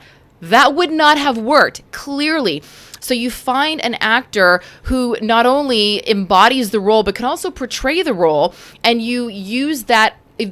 Scarlett Johansson had a really great opportunity to elevate the status not only of the trans community, but also of a trans actor, and say, I'm producing a movie starring a trans character, and I went to great lengths to find this trans actor to accurately portray it. That's what I would have done, and not only would the film have gotten made, it would have accomplished everything she wanted. She potentially could have won an Academy Award for producing, like Michael Douglas did for his first movie that he won an Academy Award for. You really elevate yourself when you elevate others. And so, yes, maybe seeing the forest for the trees from the point of view of the audience, but at the same time, the trans voices are getting louder and louder. And they're not wrong. Trans actors don't get a chance to play men or women. They only get seen for trans roles. So if you are only being seen for one kind of role, it's kind of like, hey, ScarJo, get out of my pond. Go fish in your own pond. You know, you can play all the women's roles, but trans people can't play those roles. And there's not that many trans roles to begin with. So I don't know. I feel like she really mishandled this one from the jump, and her statements didn't do her any favors. See, and I kind of feel like the difference between Rub and Tug starring Scarlett Johansson versus starring somebody else we've never heard of, with the subject matter that it has, is the difference between a movie that, if it gets financed, being released as a footnote on Box Office Mojo, releasing this week on 15 screens, versus being released nationwide on maybe not 4,000 screens, 1,500 screens. Which, again, that goes back to my whole point, though, again, is that I believe that something like this, much like Danish Girl and Boys Don't Cry and Transamerica and Transparent, have furthered the discussion, making more. By the way, a CW show, Supergirl, now has a transgendered character on the show. Not the lead, granted, but I think it's because of these other movies and TV shows that have paved that way, put the conversation forefront, that is now allowing shows like Supergirl and a couple of others now to start introducing roles for these characters that never existed before. And that's what I think this Rub and Tug with Scarlett Johansson as the star would have got it financed, would have got it put on a lot more screens, and would have furthered that even more. But I could be dead wrong about that. But she still could have done that playing a different character. Or I don't know. She was another character in Jon Favreau's Chef, and that movie didn't make any money. If it starred Scarlett Johansson, it might have been different. Well, if she had come out with a statement saying, you know what, we're actually going to be employing a lot of trans, actors in this film in other roles. I have a trans consultant that I'm working with. I'm working with the LGBTQ community. You know, I've spoken, like, she could have, there were a lot of ways that she could have handled this. You should be a PR. I think you just came up with the ultimate solution. That I think if she had come out, and with GLAAD, I'm going to star in this, and as a part of this, we're going to do, and that a portion of the money genius. was going to be donated to this organization and this charity and blah blah blah. But that's the thing, and that just shows me that she should not have been in the driver's seat of this movie to begin with. She clearly does not have her finger on the pulse of this community, and clearly does not know how to speak to this community. So why should she be speaking for this community? Rob, how do you see all that? Well, I think Erin, that was very well stated. Thank but you. John, at the end of the day, I tend to go on your side of what you were saying. Not that you guys are on opposite sides at all. I think we're all in agreement here. But at the end of the day, a financier is putting up money for a movie. The first thing they want to know is who's going to be in it. Because that's why people go see movies. If they go see movies, we talk about how we don't live in the movie star world anyway. Well, when it comes to financing a film, we do. They need to know there's a list of 20 people that can get a movie financed in terms of their foreign value. That's about it. 20. And if you get one of those 20 people in it, you can get money to finance your movie foreign. If you don't have that, you're not going to get your movie made, period. I've always believed it's better to have the movie made than to not have it made. Now, if you're going to wade into those waters, and you're going to make a movie about a very famous trans character, a person who is real, you have to do what Erin said. You have to do community outreach. You have to make sure you're not being tone deaf. And you have to because there's going to be people looking at this film both inside and outside of those communities, and they're going to be looking for the kind of representation, because this is if you're going to wade into that community, you've got to be mindful of the community you're wading into, because it's very important, especially today. And to not understand that means you're not doing a good job as a producer. But you have to have both. But also, let's not forget, we started this whole show talking about Austin What's-His-Name that is going to be playing the most iconic character. Now, granted, Baz Luhrmann is the name that people are going to go see, and they're also going to go see because of Elvis. That brings the whole thing into it. But, there is a possibility of getting a film financed without that person if you just... there's different ways to make the sausage, and I just feel like ScarJo really... I don't know. Yeah, I agree. See. I lean more towards Scarlett Johansson's side on this, but I think what just come out of this conversation was really what would have been the best solution of all things there. I think Scarlett Johansson, if she had come out of the gate and did exactly what you were saying, it's like, look, I am thrilled to produce this movie. By the way, before we get too hard on Scarlett, remember, nobody else is doing it. I agree. Right. And she came out and said, I'm going to right. produce this movie about this story, and I'm going to put my weight behind it. I'm going to star in this, and I'm thrilled to announce that I'm doing this in partnership with blah, blah, blah, which is something I'd never considered before. So I think that's brilliant. So I think it was a mistake that maybe she didn't come out and do that. I also think it's a mistake that the people were complaining about her being in the movie or taking the lead in the movie, if they instead have raised their voice and said, hey, then make sure if you're going to do this surrounding our community, create other roles in it for actors to have it. I think that's what they should have been going for as well, as you were suggesting there, Erin. But it also, let's remember, this is not Scarlett Johansson's first strike when it comes to getting another to wading into another pool. What was the movie that she did where she played Ghost in the Shell? Ghost in the Shell. That there was a lot of backlash about her portraying a role. But that she wasn't the producer there or anything like that. I'm just saying.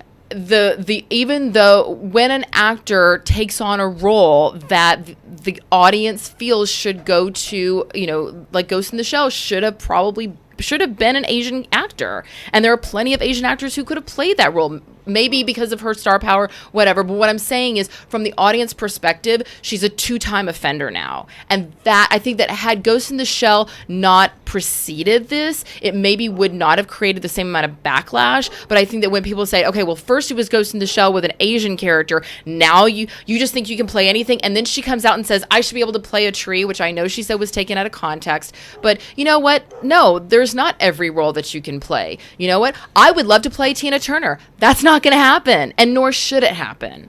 Well, who's one of the greatest actresses in the world right now? She was just Hela. She just played Hela in Thor Ragnarok. Kate Blanchett played Bob Dylan. Yeah. I don't know. Look, bottom line for me is this, Rob, as you often say, it's not called the show Friends. It's called show business. And if you're going, what movie makes more money?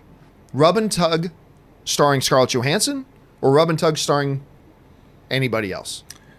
It's the one that stars Scarlett Johansson. And look, nobody calls Eddie Redmayne an offender.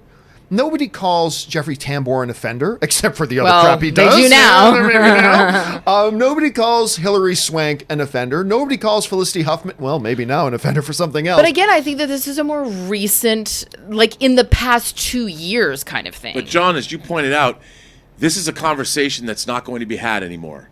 This could have started a conversation in communities that aren't talking about this. This movie could have had a much higher profile. It gets the thing that changes culture is when the conversation is considered and people are thinking about it and talking about it. This is a talking point that's never going to happen now. Yeah, and it's a missed opportunity. I agree. I think there's both. It could have gone one of two ways, and both of them would have at least furthered the conversation. Either number one, Scarlett Johansson cast somebody else right from the beginning, or number two, nobody objected to her taking the role. Either one of those outcomes would have given us another movie like some of those previous ones that furthered the conversation and made it more prominent and opened more opportunities. But instead, both sides, I think, handled this probably incorrectly. And now we're stuck. Instead of having this movie, now we don't have this movie. And everybody can be proud of themselves for how they handled it. Anyway, guys, we went really on, but that's a conversation that's worth having. So anyway, thanks for saying that in, Noel. Listen, guys, I'm going to keep going. There's a lot of other questions to come, and we're going to keep this show going and answering all those. However, Robert and Erin, actually work in Hollywood, and they have things they have to do. So we're going to say goodbye to Erin and Rob right now. Rob, first of all, I know you're working on a commercial today, I think. So where can people find you online? Well, you can find me on Twitter at BurnettRM, find me on Instagram at RMBurnett, or on my own YouTube channel, The Burnett Work, or its adjacent website, theburnettwork.net. Now, you are back tomorrow, right? Yes. All right, yes. And of course, Erin Cummings is here. And again, early happy birthday to Erin. Erin, where can people find you online and all the stuff that you're doing? On Twitter and Instagram, I'm at Erin L. Cummings. You can also listen to my podcast, Kappa Kappa Cancer, your guide to the sorority you never wanted to join. This fall, catch me on CBS's All Rise, which will be Monday nights at 9 p.m. And please, please, please check my Instagram later today, because I will be posting about how you can help me raise money for cancer research through Cancer Free Foundation. And Cancer-Free Generation, excuse me. Good to have you back again, Erin. Other than Rob, who's been with me for a while, you are absolutely the best thing to happen to this show since I bought these new cameras. Oh, my goodness. You are the absolute best. You're better than the camera. I appreciate that. Thank you. Well, I want to say thank you because your viewers are also so lovely. I've gotten the nicest comments and just interactions, and I'm so thankful. So it's been fun. Well, guys, having you guys here has been awesome once again, and we'll talk to both of you guys soon. All right, guys, with that down and out of the way, let's keep things going here with your live questions. And we're going to keep going here with, where are we we at now? We're at Kevin Lewis, who writes, it took a white man Elvis to get people to listen to black artists. It could have taken a straight actor to usher in trans actors. And yeah, and we've seen that already, right? We're talking about some of the movies that Erin and Rob already brought up, whether it's, Boys Don't Cry, Danish Girl, Trans America, Transparent, things like that. And I thought this could have been one that would have furthered the conversation as well. But there are different points of view, like Erin and Rob brought up as well. So it's a deep, interesting topic that it's not going to be solved in one conversation, granted. And, my opinion on this might even change over time. Kevin Lewis writes, 2 of 2. I can't remember what that was. Oh, that was all right. Scarlett Johansson, by the way, trans actor in too many abbreviations, Kevin. I don't know what it is you're saying. Ivan Gonzalez writes, hey, John, wanted to ask if you, Rob or Erin had backups if you didn't make/meet your expected goals in the careers you have. Love the show. Love having Erin and Chris, and Rob isn't too bad either. Well, I know for me, my fallback, ever since I started the movie blog, ever since I started full time with the movie blog, my fallback was always law. Because I was working in the legal field when my little blog, the movie blog, started getting some traction, and I made the decision to quit my job to try this movie blogging thing full time. And of course, the rest is history. But even when I did that, my fallback position was always, I can just always go back to working in the law field if that's what I want to do. So that was always there. And yeah, I think everybody's got a plan B. Nobody wants to go to plan B, but everybody is always wise to have a plan B and a plan C. It's always good to have a plan B and plan C. Okay, Uncharted Halo writes, do you think ultimately one way or another, Marvel will reacquire the film rights to their franchises which they sold to other studios? It really all depends. That's up to Sony. Look, if Marvel wants to spend an unreasonable amount of money, like an amount of money that Sony can't say no to, then that's up to them. But then you got to ask the question, is it worth it to spend that much money? Is it worth it to spend $10 billion to get Spider-Man back? Because you're probably talking about a number in that range that would make Sony go, you know what? Yeah, we're willing to give up Spider-Man for that amount of money. But then is that a good financial decision on their part? I don't know. It's going to be interesting to see over the next couple of years. Uncharted Halo writes, does Marvel regret ever selling the film rights to their franchises to other studios? Or do you think they really don't care since they have already been very successful? Of course they do.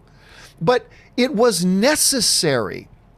I often get people writing Uncharted and say, what was Marvel thinking? I mean, they just got X-Men back, but what were they thinking letting X-Men go? What were they thinking letting Spider-Man go? And there were other characters that they have reacquired, but a lot of people say, what was Marvel thinking?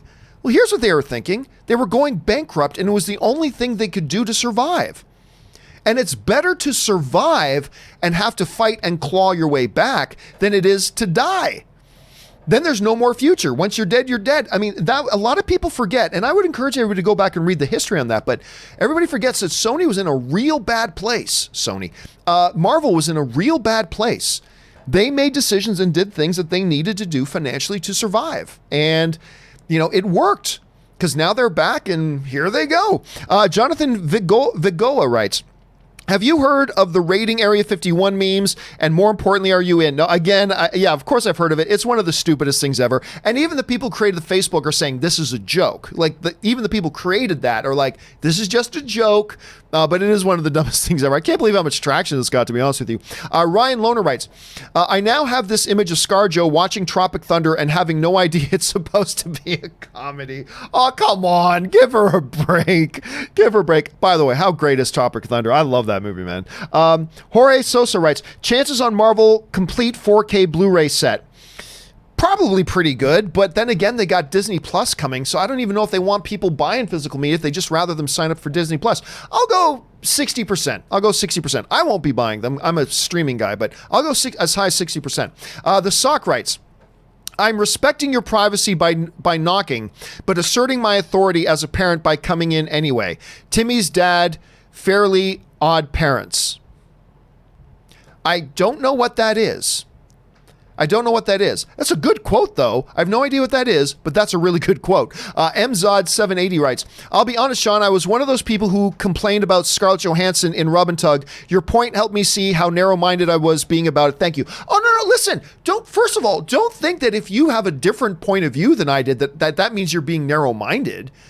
Not at all. Look, my point of view was that I think criticizing Scarlett Johansson there would be not seeing the big picture. It doesn't mean I'm right, but that's just how I saw it. And if you see it a different way, that doesn't mean you're being narrow-minded. It just means you're looking at maybe other factors and that it shapes your opinion a little bit differently. So, and by the way, as I've said over and over again during this whole ScarJo situation, my mind might change in all this. I may not think what I think about this 2 years from now or 2 months from now. So I think this is a deep, complicated issue with a lot of factors to take into mind. And I see it a certain way right now. But like, for example, Erin just brought up a fantastic idea that I had never considered. God, yeah, imagine if Scarlett Johansson, when they announced this movie and that she was going to be starring in it, imagine if she had the political foresight to say, and you know what? As a part of this movie, we're going to create roles in this film for people in the trans community. And we're going to have 3 or 4 significant roles that we're going to earmark for people in the trans community to play those roles. And, the other 30 or 40 or 50 roles are going to be played by non-transgender actors. But we're going to make sure that a couple of them do have it because we want this to be about creating opportunity. If she had come out of the gate and said that, I don't think there's any issue. Then I don't think anybody's complaining. I don't think anybody would have complained. And that was an aspect I hadn't even considered until Erin so wisely brought it up. So that's the thing about these sorts of issues. We shouldn't cement ourselves into a position, but rather say, here is what I believe on this right now, and here's why I believe it. But I am open to being exposed to new facts and new points of view that may alter my perception depending on what those facts and points of view are. So listen, Emzai, just because you're taking one position doesn't mean you're narrow-minded. It just means that you've looked at a certain number of things and you take a certain position right now, just like I am. That's all. That's all there is to it. But hey, thank you so much for the comments regardless, man. All right, Marie Seafring writes, actors have SAG, screenwriters have the SGA or the WGA, producers have the PGA. If a scientist or mathematician acts a technical advisor on a film, do they have a guild? I don't think so. I could be wrong about that. But I do not believe there is any guild for technical advisors on movies. I think that's a standalone thing. I could be wrong, but I don't think there's anybody whose full-time job is being a technical advisor on movies. I think that's something they probably do once in a while. So I don't think there is, but I could be. That's a fascinating question, Marie. I don't know. Somebody Google that crap. I'd be curious to know the answer to that. All right, Murray Reich writes, hey, all crew, I just got back from my 2-week vacation from Israel on a group tour that I've always wanted to visit Israel. Was really nice, very hot, had a great time with the wife. That sounds great. And look, a couple of places in the world I've always wanted to go. Number one is Italy, because I'm Italian and I've never been there. My wife has been there several times, but I have never been there. But one of the other big ones has been Israel. I've always wanted to visit Israel, so I'm a little bit jealous here, Murray. All right, Dangerous Lee writes, hey, John, walked into Target's electronics section today where a video promo for Shazam was playing. Practically gives away the big secret twist, LMAO. Yeah, I think more and more for home video releases, they're doing that because remember, for home video releases, the main target audience are people who have already seen the movie. Remember that. The main audience, the people most likely to buy the home video are people who have seen the movie, enjoyed the movie, and want to own it at home. So they design their marketing to appeal to those people who have already seen it and hopefully enjoyed it. So there's a little more leeway we got to give those studios, Dangerously, a little bit more leeway we got to give those studios on how they market the home video release versus how they market that. For example, Avengers Endgame right now, there's a new marketing spot that just came out for Avengers Endgame home video release that literally shows in the spot Tony Stark going, and I am Iron Man. Boom. Now, you could never have gotten away with putting that in the trailer for the movie as it was coming out theatrically, but you do have a different marketing approach for the movie when it's coming out on home video because your main target are the people who already saw it. So it's a little bit more understandable. Murray Reich writes, finally saw Spider-Man Far From Home and thought it was really good. Not as great as Homecoming. Liked Mysterio, but real son of a bitch. I found the way they explored post-world snap was fascinating. 2 end credit scenes were really good. Yeah, I have a number of issues with Spider-Man Far From Home. I do, but overall, it's a wonderful experience. I had such a good time watching that film. I've seen it twice. I got to watch it at least 1 or 2 more times.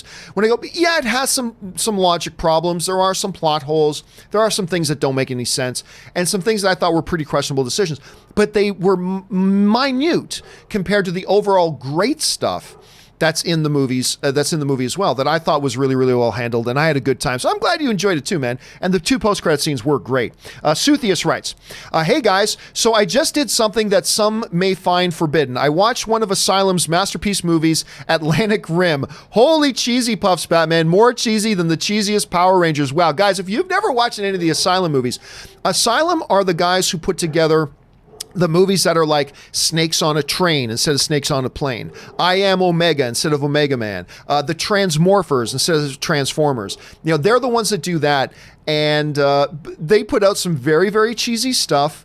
Yes, it's cheese, but sometimes it's kind of enjoyable. By the way, they're also the same studio that put together the Sharknado movies. So cheesy, yes. But if you had some enjoyment watching them, I'm not going to blame you, Suthius. I don't blame you at all. All right. Tyler Yeats writes, spending my 24th birthday today. Okay. Spending my 24th birthday today, the show. Spending my 24th birthday today, the show. Do you mean you're spending your birthday by watching the show? Well, listen, if that's what you mean, Tyler, happy birthday to you, man. I hope you have a great one, an enjoyable one, a fun, relaxing one, and may you have a great year ahead, sir. All right. Suthius writes, where is Asylum? Oh, you'll do one better. Who is Asylum? I'll do you one better. Why is Asylum? Seriously, who are their movies for? Can't be humans. They are, and they make money. They're still around, so they make money. Here's the funny thing. Some of you guys have heard me tell this story before, but when I picked out the new studio for AMC, when I was still with AMC and we found the new studio, it turned out it was literally right beside Asylum Studios. We were literally right next door. And we didn't know this, but the guys at Asylum watched AMC Movie Talk. And so as we were moving into the new studio and moving all of our gear in, the guys from Asylum actually came over one afternoon with a big stack of DVDs just to come in and say, hey guys, we found out you were moving in next door. A bunch of us over there are fans of you, and we wanted to bring you a bunch of movies, and they brought us a bunch of DVDs, and it was really nice of them to do it. Dimsum05 writes, are the super chats now starting at 5:30 a.m.? Well, no, here's the thing. I was just going to bed last night, and I thought, you know what? Just so I don't have to worry about it in the morning, I'll just get the live stream set now. So I don't know if I'm going to do that all the time. It was just convenient for me to do it last night. And I don't know. Some of you guys are saying you actually like that I did that. So maybe I'll do that moving forward. I don't know. You guys let me know. Do you like it when I posted a little bit earlier? Let me know. Dimsum writes, when Spider-Man swung through Manhattan, chills. The swinging looked great. It looked great. And I loved... Ooh, I almost gave away a spoiler. I'll just say this. Yes, the swinging effects in this movie looked fantastic. Suthius writes, just rewatched Aquaman. The way the Atlanteans move in the water, I thought was great. Made me believe they were breathing and talking underwater. I did too.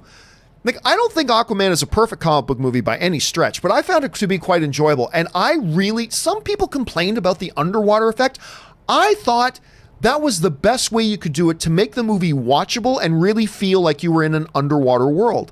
I liked it. I like the way they handled it. I don't like everything about Aquaman, but I agree with you, Suthius. I thought that was effective, and I thought that worked, and it made me buy into it. And that's because if I didn't believe they were underwater, then there's no buying into the movie. They made me believe underwater while also making it very natural and fluid for them to act. Fluid, no pun intended. And so I like that. I did. Nosferatu writes, have you ever watched the video How Star Wars Was Saved in the Editing? It's a wonderful video demonstrating how important editing is in filmmaking. I've never seen that video, but the story of how Star Wars really found its footing in the edit has been a story around Hollywood for a very, very long time. And you could probably find several videos that talk about it, and it's told in several books as well. It's absolutely good. And so I haven't seen that particular video on YouTube, but if any of you are wondering about that, it would be good to get caught up on. And again, it's referenced in several books and all that kind of stuff, and it's a story that's been around in Hollywood a long time. It's a good one to point out, Nosferatu. All right, Evelyn writes, my 7-year-old was so excited to watch Toy Story 4. He's finally on winter break and I'm off work today, but he got sick, so we'll have to wait till Saturday. Oh, that's unfortunate.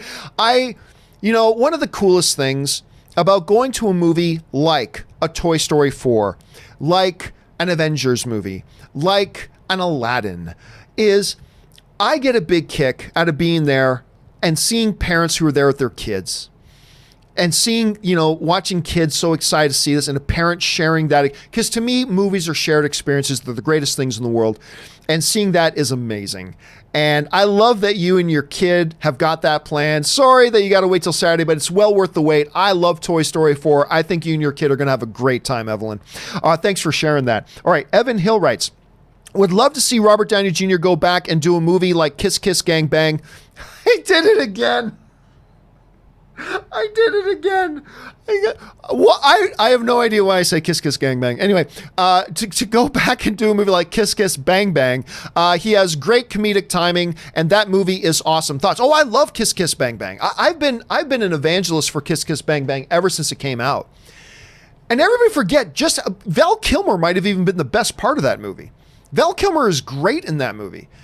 Shane Black, it's a fantastic movie. I love Kiss Kiss Bang Bang. It's wonderful. You guys haven't checked it out yet, do. It's really, really fun.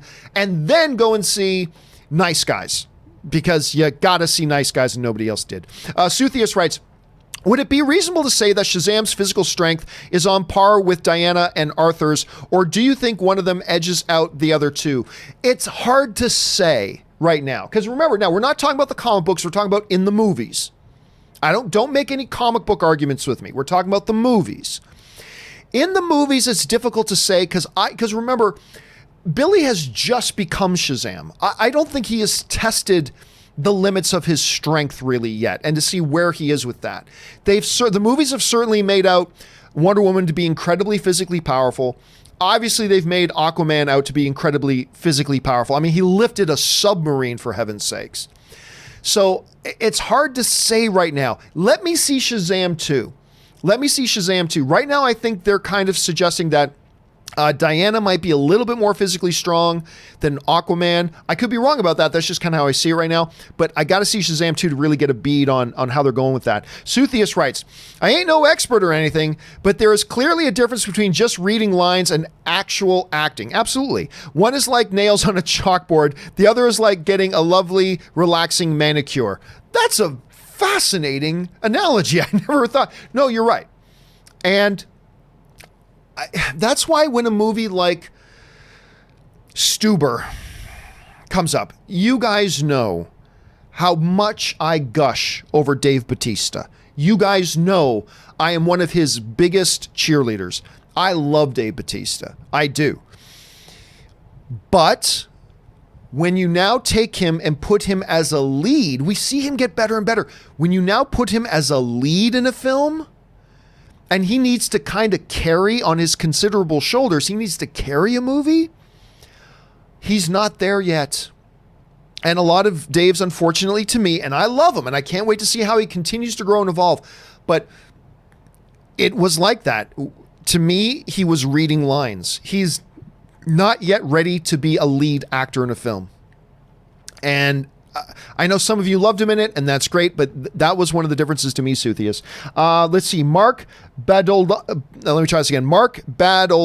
writes, saw Ron Howard's Pavarotti documentary last night. Very enjoyable and different. Would highly recommend. Giovanni, get that Italian pride on and check it out. I've always wanted to watch it, but I've never gotten around to watching it.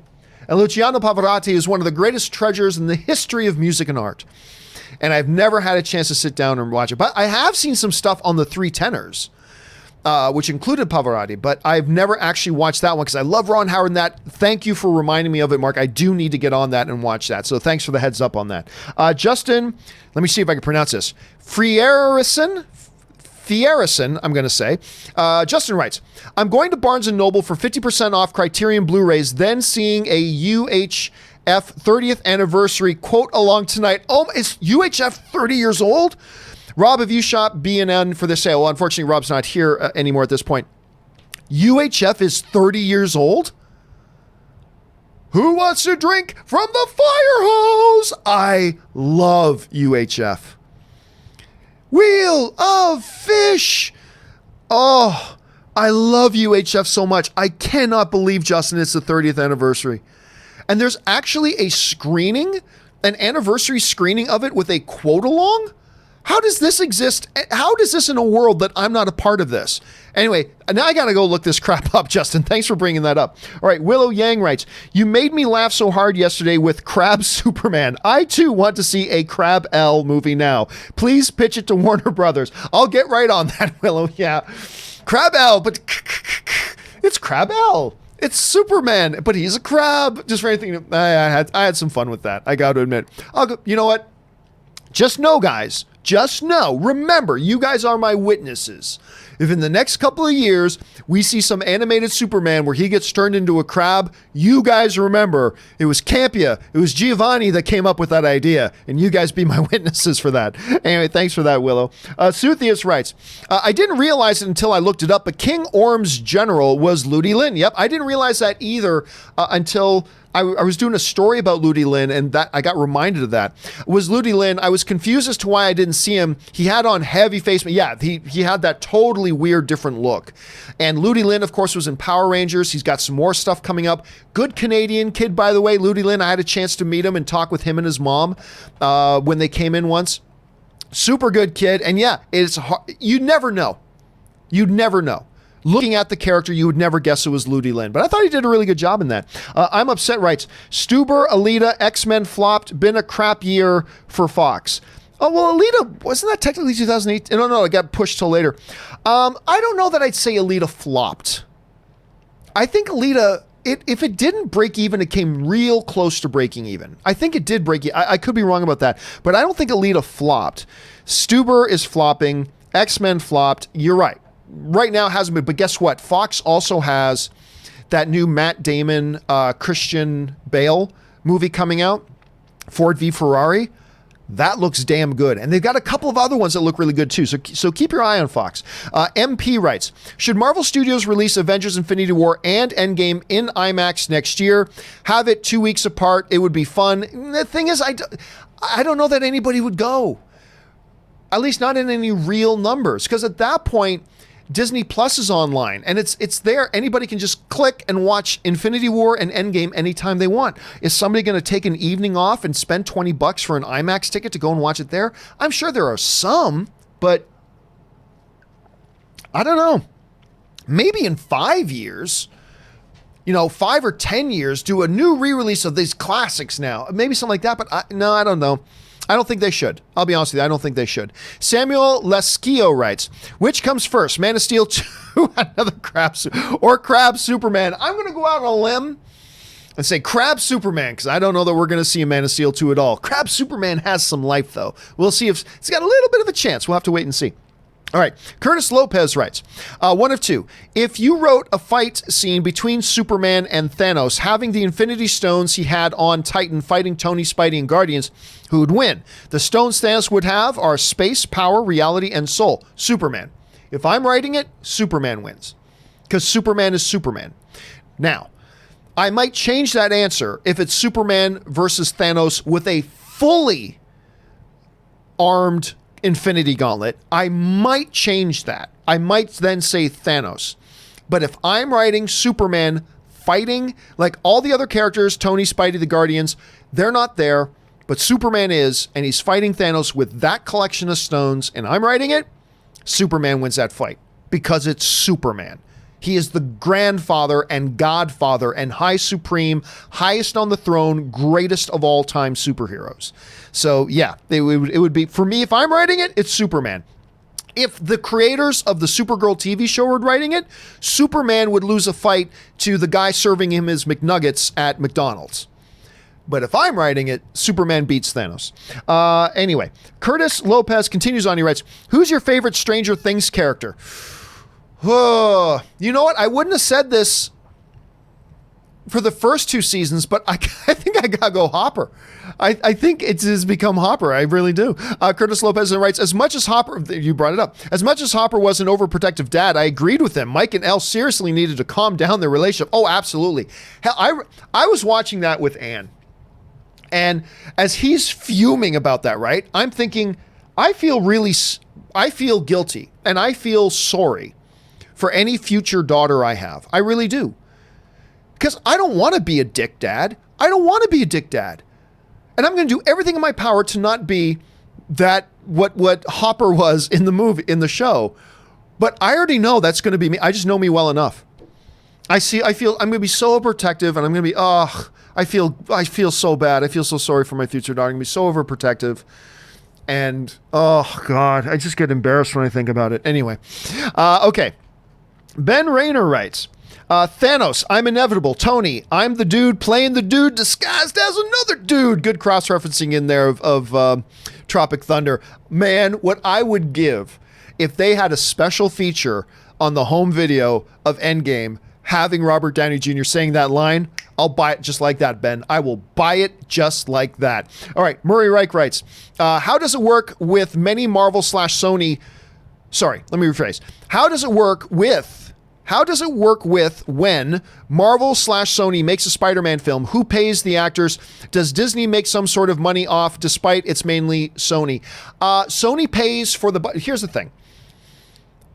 Sony pays for the movie. Marvel makes a lot of money by probably inflating their budget a little bit because Sony, so everybody gets paid. Kevin Feige gets his producer's fee, Marvel gets his production company fee, all the actors. So Sony pays for it and then they keep all the box office. But Marvel is in a great position there because they don't risk anything. They don't lose any money. They do nothing but make money from the fees that gets charged to Sony for that. So that's basically my best understanding. That's how it works. I'm sure there's some intricacies in the deal that might change the perceptions on that, but that's generally how I understand it works. Santez Henderson writes, I think we should get a Superman spinoff from Supergirl. That's been the best. That's been the best Superman ever put to screen. A true interpretation of the character. And of course, your little sarcasm emoji there as well. Oh, God. I mean, look, I don't want to complain about it too much. You guys know I hate the Superman rendition and the way they handle Superman on Supergirl. They've turned him into a jobber, and I'm not going to get baited into ranting about it again because I've gone off on some seriously epic rants about that before. KW Garrett 83 writes, if money was no object, what piece of equipment or software would you buy for your studio? For these purposes, equipment does not include hot toys. Honestly, you know, when I was still with the stream, I love those people over there. When Rob and I were doing the show over there at the studio, I bought this piece of equipment. Do you remember this, guys? The ESPN slide cam, where when we would cut to these shots where the camera was moving with that was my favorite piece of gear that I've ever bought. However, I don't have room for it in here in my setup studio at home, so I returned it to, and you know, very graciously, the equipment company was very gracious to refund me for that because I couldn't use it anymore. But if money was no object, I would hire a contractor to come in here and build the rail across the ceiling. I would have them build a rail across the ceiling and get that motion cam put in here because I love that damn motion. That would probably cost like $10,000 to do, which I do not have. But if I could have anything and money was no object, KW, in this studio that I'm in right now, and we're not talking about an unlimited budget to go and buy a 10,000 square foot studio, but in the studio I'm in right now, that's what I would get if money was no object. Thanks for the interesting question. Emmanuel Ericart writes, but we had an Elvis biopic. It's called Bubba Hotep. Damn right, Emmanuel. Guys, if you have not seen Bubba Hotep, oh my God. One of the greatest. One of the greatest. You got to see Bubba Hotep. Please listen to Emmanuel and see Bubba Hotep. All right. Abraham Asif writes, I think there are special screenings for Man of Steel 2 on September 20th at Area 51. Any of you coming? Well, listen. If if you were going to try to find a way to entice me to go to this Area 51 thing, telling me there's actually a screening of a secretly filmed Man of Steel 2 might be one of the ways to get me there.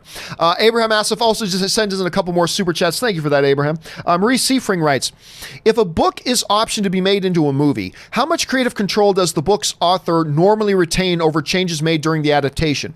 Usually, because you're normally, use the word normally, Marie. Normally, none. They sold away their rights. The people who are making the movie. Now, there are exceptions. However, if you're going to ask me normally none. The book author has no input and no say. Now, also remember, it's not like the studio is going to make a completely different movie out of their book. If that was the case, they wouldn't pay the author the rights to their book. Right? They would just make their own original movie. So, they're going to stay relatively close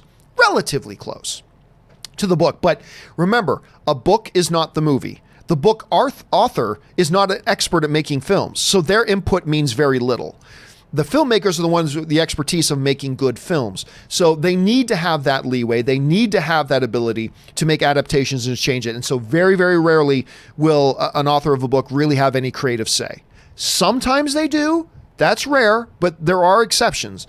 But generally speaking, normally they have no creative control, none. Nor should they. Normally they shouldn't. Lady J writes, hey, John, I'm a cop in Florida. Thank you for your service to the public, my friend.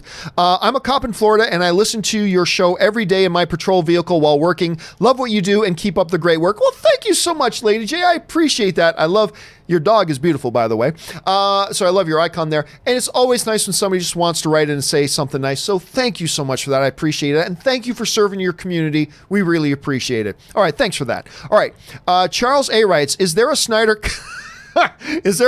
cut of your dancing videos? Buried away with the other one? Probably, yeah. Those videos will never see the light of day. They will never, ever see the light of day, Charles. Never, never, never. Emmanuel Eckhart writes, watch all of Parks and Recreation seasons already 3 times. Wow, I probably have too. I love that show. I must say I like it more than The Office. It's close to me. I think I still prefer The Office a little bit, but it's close for me. I also feel side characters are more charming in Parks. I'll agree with that. I think the side characters in Parks and Rec are a little bit richer, and they do a little bit more with the side characters in Parks and Rec than they do. Like Creed in The Office, he would often get 1 line per episode. Like 1 line. Sometimes no lines. Sometimes you get 1 line every 2 episodes. Like, so very rare. Angela, yeah, she had a couple of B stories going, but a lot of times she didn't have a side story going.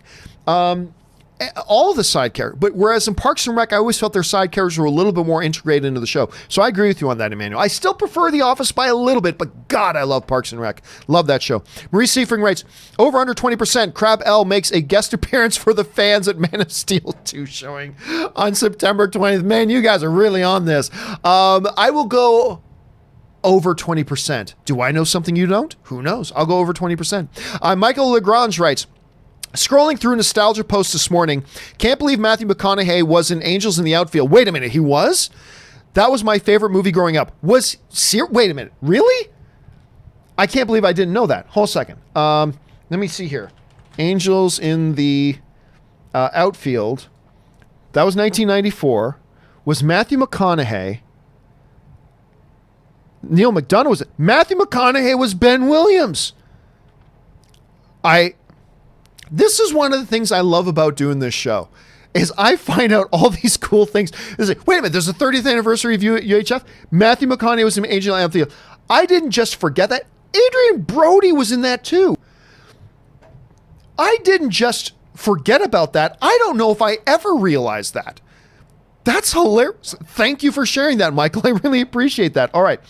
Sir Ivan Bennett writes, saw your rant on political correctness spot on. If a person tells you that offends me, you shouldn't be like, can't I just say it because I want it? Yeah. So what I said on the show yesterday was this. A lot of times when people say political correctness, not always, but there are some circumstances, there are some times, when people use the term political correctness, like, oh, why does everything have to be so PC, right? Sometimes when people use that phrase, they use it as a shield to try to insulate themselves from criticism. Because really, what political correctness really means is, hey, let's not be assholes to people who are different from us. See, it's harder to say, I don't want to be limited in how much of an asshole I can be to people who are different from me. That sounds a lot more real and a lot more condemning than saying, I don't want to be PC. Because you say that phrase like, oh yeah, that's a noble thing. That's a good thing. To not be PC is a noble thing. And sometimes that's true. Sometimes that's true. But sometimes people use the term political correctness as a shield, as a way to really say, I want to be as much of an asshole as I want to be to people who are different from me. But people create these terms to shield themselves from revealing that they're actually assholes. Not all the time, not even most of the time. I'm just saying sometimes, and that's beyond refute. That is the case sometimes. But anyway, I want to challenge people to, instead of, when you're getting ready to use the term politically correct or PC, just for a moment, replace that phrase with being an asshole to people who are different than me. And then tell me if you feel the same way about the statement you're about to say. It's an interesting exercise, because I'm there. I'm guilty of it too. Totally am. We all are. And again, that's not most of the people, but I'm just saying sometimes that's the case. And it makes you think a little bit differently. Anyway, don't know what to put writes. So guys, remember when people used to say, didn't your mother teach you if you have nothing to, if you don't have, didn't your mother teach you that if you have nothing nice to say, don't say anything at all? Words of wisdom. Well, I mean, words of wisdom to a degree, but also, you know, if I look horrible in a certain shirt and I'm about to go out in public, I value that my wife says to me, honey, that doesn't look good on you. That's not a nice thing to say, but it's helpful. And sometimes you need that, particularly if your job is to evaluate and give reviews on movies. My job is to sometimes say negative things, but I think it is a good words of wisdom. Generally, it's good words of wisdom. Sean Anthony writes, keep up the good work. What's up, chat? Much love. Thank you so much, Sean, for sending that in. And what's up with you? And I hope you're having a great day, my friend. All right. Stubble McShave writes, Amazon has a huge offsite at San Diego Comic-Con this year as a comment. Well, I think they've done it before. And not just Amazon. I believe there have been other production companies and studios sometimes that set up a big offsite thing outside of the convention center at San Diego Comic-Con. It's not an uncommon thing. I'm not going to say it's common, but it's not an uncommon thing at all. Don't know what to put writes, Clark Gregg was in a sitcom. His character and his ex-wife set each other up on dates. He tells his ex that his date was crazy. She says his only requirement was for someone hot, and crazy goes with hot 100% of the time. So what I am saying is, I knew from the first time I saw Downey on screen.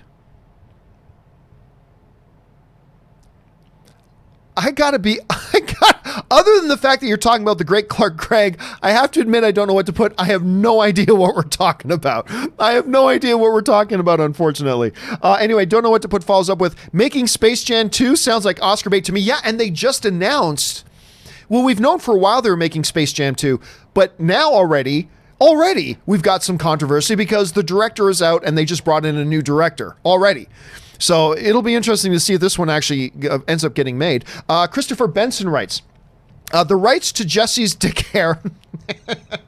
That's a theoretical movie I made up yesterday. I don't know, a movie called Jesse's Dick Hair. Anyway, the right to Jesse's dick hair have just been bought by Blumhouse. Estimated budget $17. Projected worldwide gross $342 million, which, Christopher, would be totally in line with how Blumhouse does business. Make something for bus fare, make a couple of dozen $1 million profit, and everybody's happy. Jesse's Dick Hair coming to a theater near you. Thanks for that. Suthius writes, your favorite True Lies is 25 years old? And it just for those of you who don't know, True Lies isn't my all-time favorite movie, but it's my all-time favorite action film.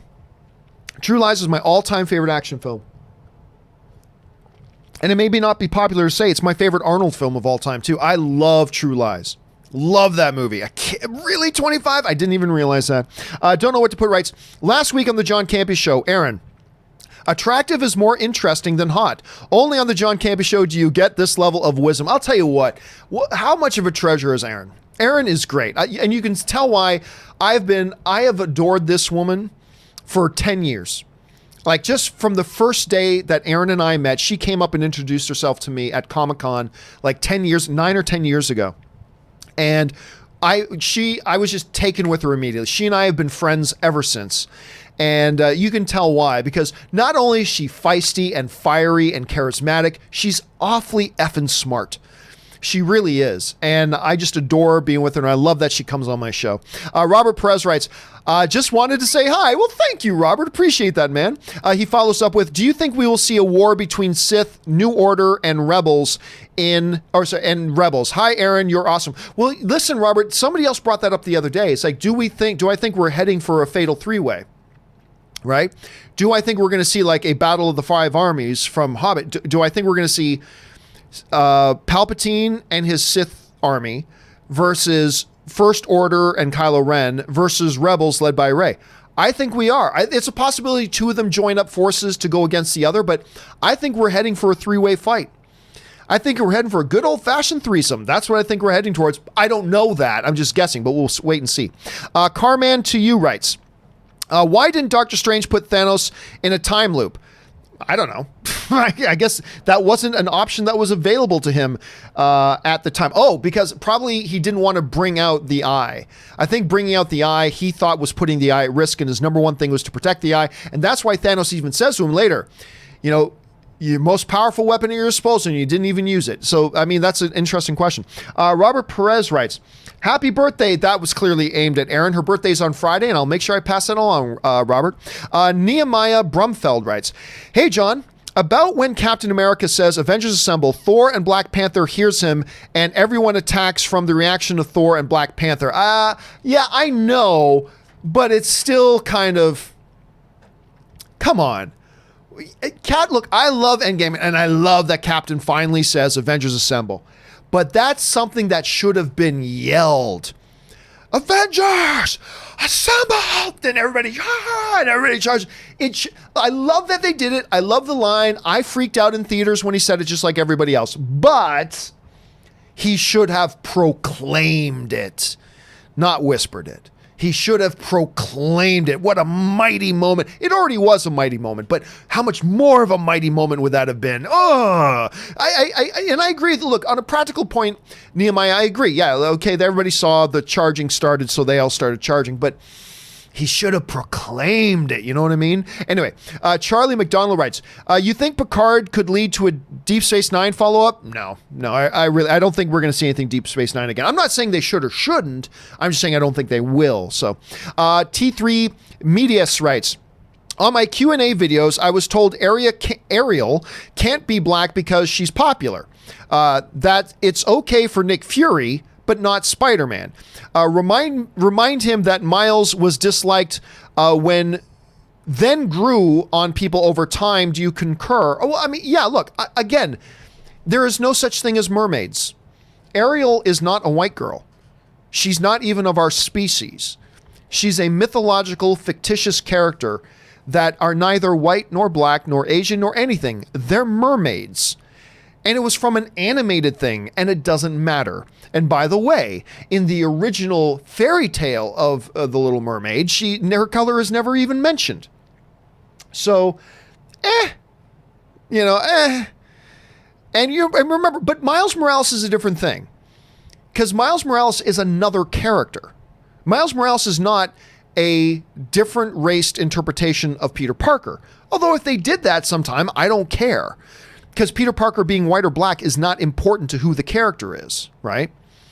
But Miles Morales is another character altogether. So I don't know if that's an accurate thing. But yeah, I would dismiss the person saying, Ariel can't be black because Ariel's popular. That's nonsense. That's not a real argument. There are real arguments to be made, but that's not one of them. That's what my response at any point to T3 Medias would be. That's how I would respond to that. But that's just me. A lot of people have different opinions on that, though. All right, thanks for the question, T3. Wade O'Neill writes, can a Colonel Sanders biopic be done without KFC's permission? Apparently, he shot someone, sued KFC for $122 million, swore all the time I'd see it. He shot someone and sued KFC. Why would the Colonel shoot? I'm clearly not following your way. So you're saying Colonel Sanders shot somebody and sued KFC for it? Swore all the time I'd see it. I'm not following you. Look, to the specifics of could you make a Colonel Sanders biopic without KFC's permission, it all depends on whatever the whatever the rights are. So I honestly don't know. With any kind of biopic idea, there are always details and intricacies that have to be worked out behind the screen. How much that includes with a Colonel Sanders story, I have no idea. It's an interesting question. And believe me, you make a Colonel Sanders movie, I'm probably down to watch it. I'd probably go and see that thing with you. But honestly, overall, the answer to that question is I don't know, because I don't know the intricacies of that relationship. I just don't know. Mark Badolato writes, had the privilege of seeing Austin Butler in The Iceman Cometh. That's the Broadway show he did with Denzel. And I can attest it was a terrific performance. Thrilling to see that helped lead him into this, now playing Elvis. And again, I don't know much about him other than seeing him in the Chronicles show with Manu Bennett and seeing him in the couple of episodes that he did with Arrow.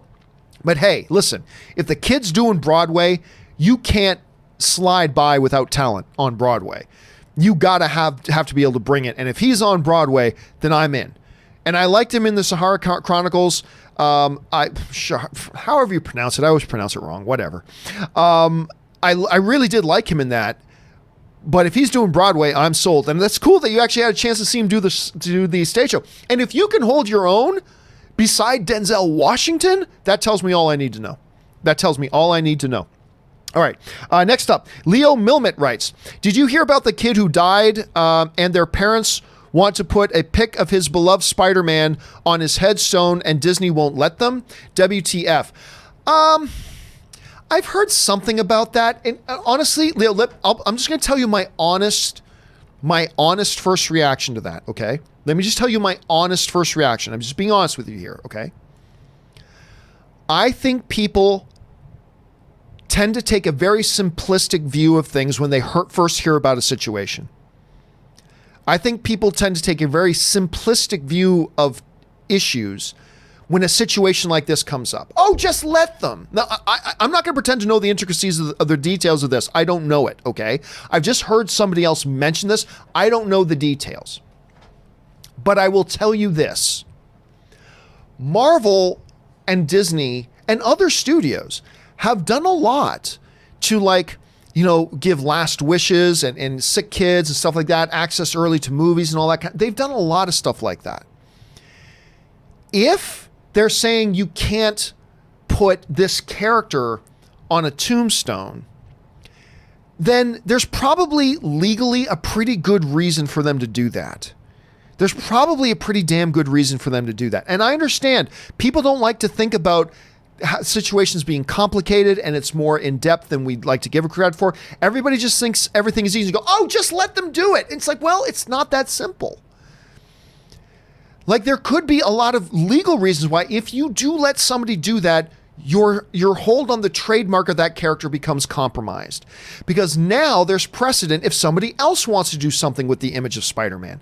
And everybody just wants to think it's just so easy to say, oh, well, just let them do it this one time. When quite often it's way more complex than that. And again, I'm not going to pretend to know what the intricacies are. I don't even know this one specific situation in depth and in detail. I just know that all of us, me included, we tend to take, when we first hear about a situation like that, we have a knee-jerk reaction, and often our knee-jerk response is a very simplistic view of it. And we look at it in the most simplistic of ways without considering the actual complications of the situation and what the repercussions of that could be and what it might lead to other people. Because I'm telling you this, and I don't know if this is the case, but if Disney's lawyers are telling Disney, look, if you let this family do this, it will compromise your hold on the IP later. And by the way, they might not even be legally allowed to let them do it because maybe Sony could make a claim against Disney if they let somebody. I mean, it's just more complicated. Maybe it's more complicated than it should be, but it is what it is. And I think we as film fans, and I'm as guilty as this as anybody, have to stop having knee-jerk reactions where we just instantly think very simplistically. Look, Disney and Warner Brothers and Paramount and all these other studios have shown they've got a big, deep interest in philanthropy, and they do things for sick kids and blah, blah, blah. They do that. Clearly, if it was just a simple thing like that and there were no repercussions and it doesn't create a nightmare, I'm sure Disney would have allowed it. They've done much more complicated things than that before. So I'm sure if it was just that easy, they would let him do it.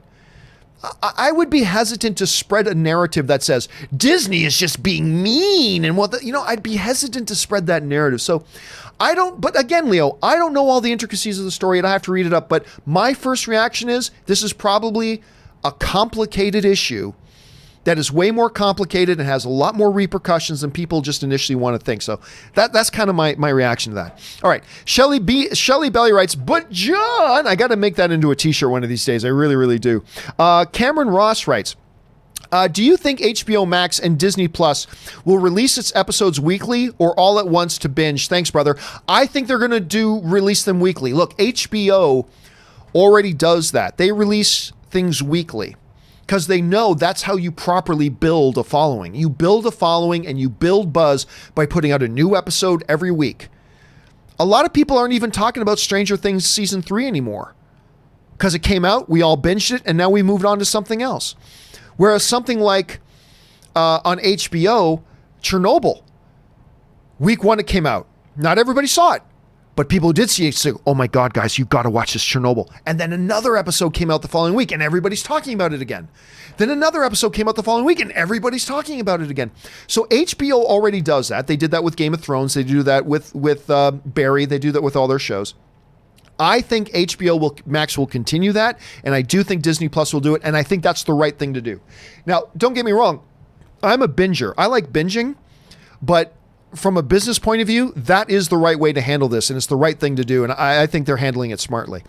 Brandon Blake writes, new Rick Springfield hit, Jesse's dick. I wish I had Jesse's girl. I used to love that song. I wish I had Jesse's dick hair. There you go. That's the new theme of a generation, Brandon. Thanks for bringing that up. Cameron Ross writes, oh, sorry, big jump here. And we just got time for a couple more questions here, guys. Then we're going to wrap it up today. And everybody else who has sent in super chats, do not worry. I will do a companion video this afternoon, and all your super chats will get answered. Anyway, Cameron Ross writes, do you think that was that one. Sorry. Cameron Ross writes, I think I speak for everyone when I say we'd all love to see a video of you breakdancing. Oh, that's fine, but it ain't going to happen. I'm sure most of you would love to see a nudie picture of me too, standing there in the nude in a George Costanza seduction pose, nude on a bearskin rug, but that ain't gonna happen either. It's great that everybody wants to see it, but nope, that stuff ain't ever seen the light of day, my friend. It ain't ever seen the light of day. All right, Nerd Guy writes, have a small fee for live streaming of Comic-Con. Again, I don't think live streaming's the answer. I think the answer is record all of them, then have a pay service where for like $25 a year, you have access to this full exhaustive library of Comic-Con panels, not just the ones in Hall H, but everywhere. And those become available like 3 months after Comic-Con. So that way you maintain the exclusivity and the specialness of being there. But then a little bit later, everybody gets to see that content at the same time. I think that's the best option there myself. Personally, that's what I think. All right, Evelyn writes, preach, Erin. I live in South America, not even selling myself, I could get the money to travel. A phone could record a panel and then put the content out. Well, see, here's the thing. Speaking of South America, there is a massive Comic-Con that happens in Brazil. It's getting bigger and bigger every year. I can't afford to go to it. Just like you can't afford to come to the one up in San Diego. I keep hearing about how amazing this one down in Brazil is. It's rivaling San Diego and New York Comic-Cons. I mean, San Diego is still the biggest in the world, but it's rivaling New York Comic-Con in size and in importance, and all the stars are going to it now. And I would love to go there, but I can't afford to go down there to that.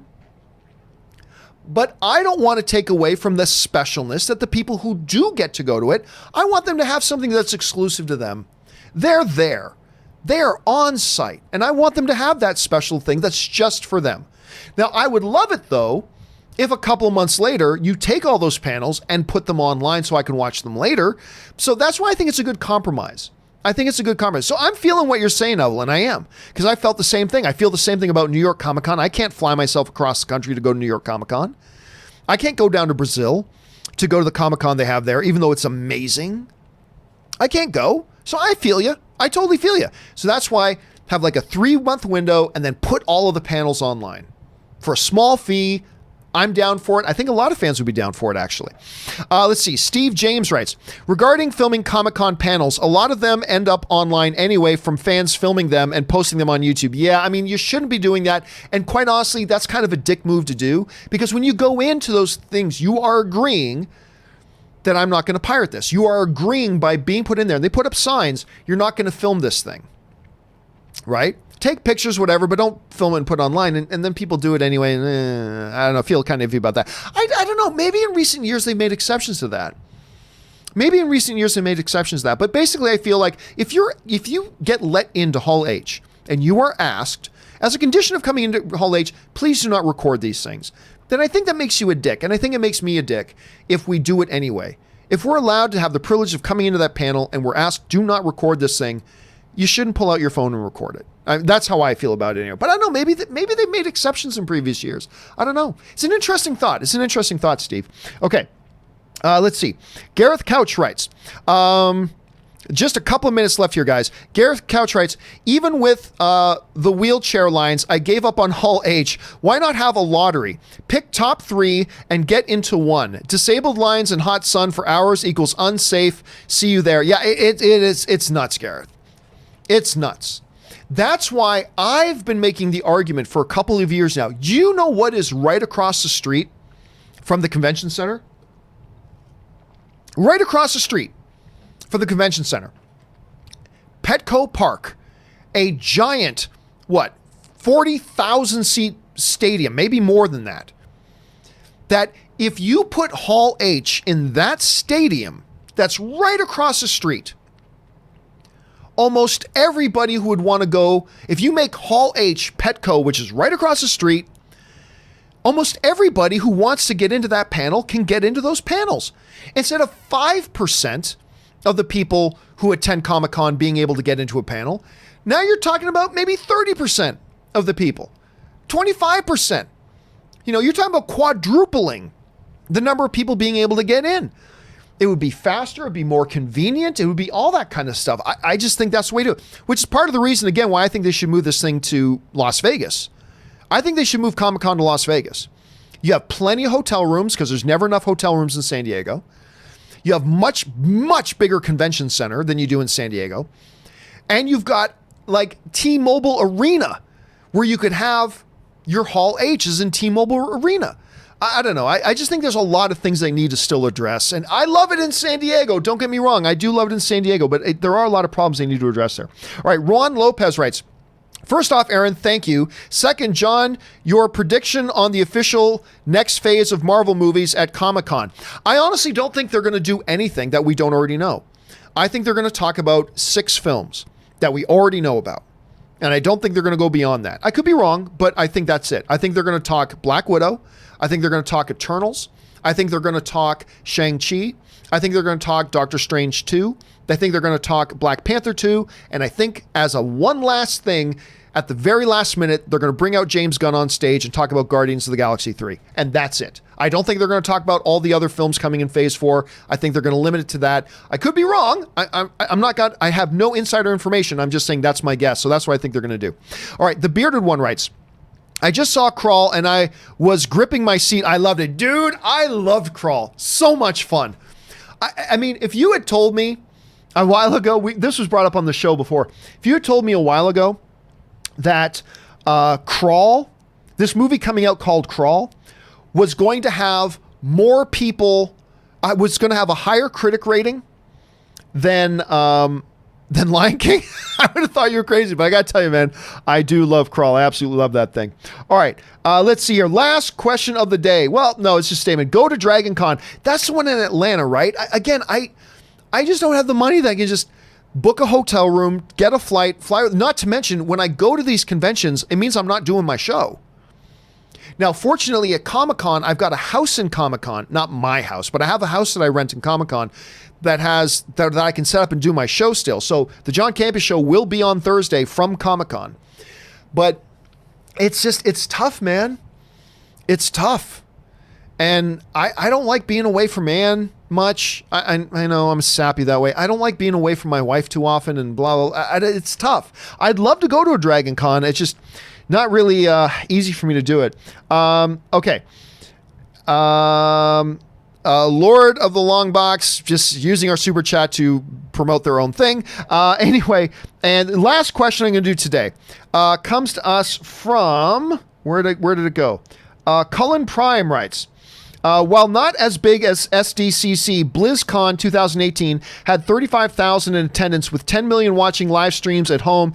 Thanks, Blizzard. Yeah, but again, the whole BlizzCon, like Star Wars Celebration, is about that entire convention is about promoting one brand.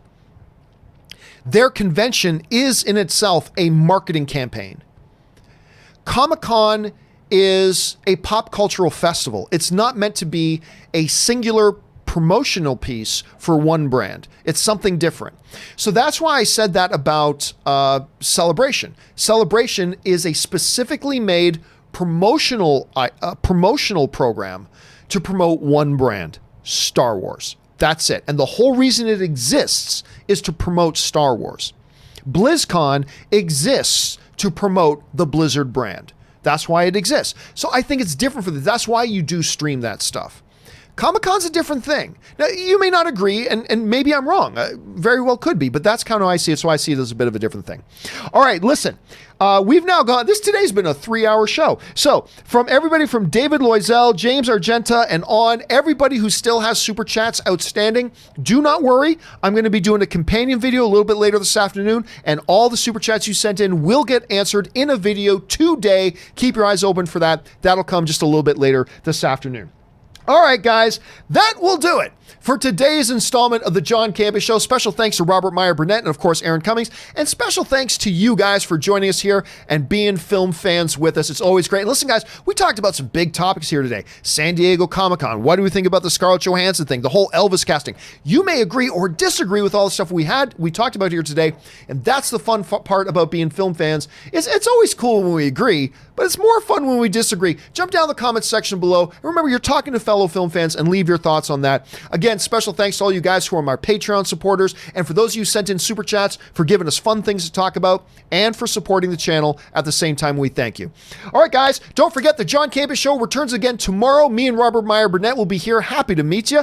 And it'll be our last show from the studio, because after our show tomorrow, we're heading to San Diego for Comic-Con, and I'll still be doing my shows from there. All right, guys, that'll do it for me. Thanks so much for being here. My name's John Campea, and until the next show, bye-bye.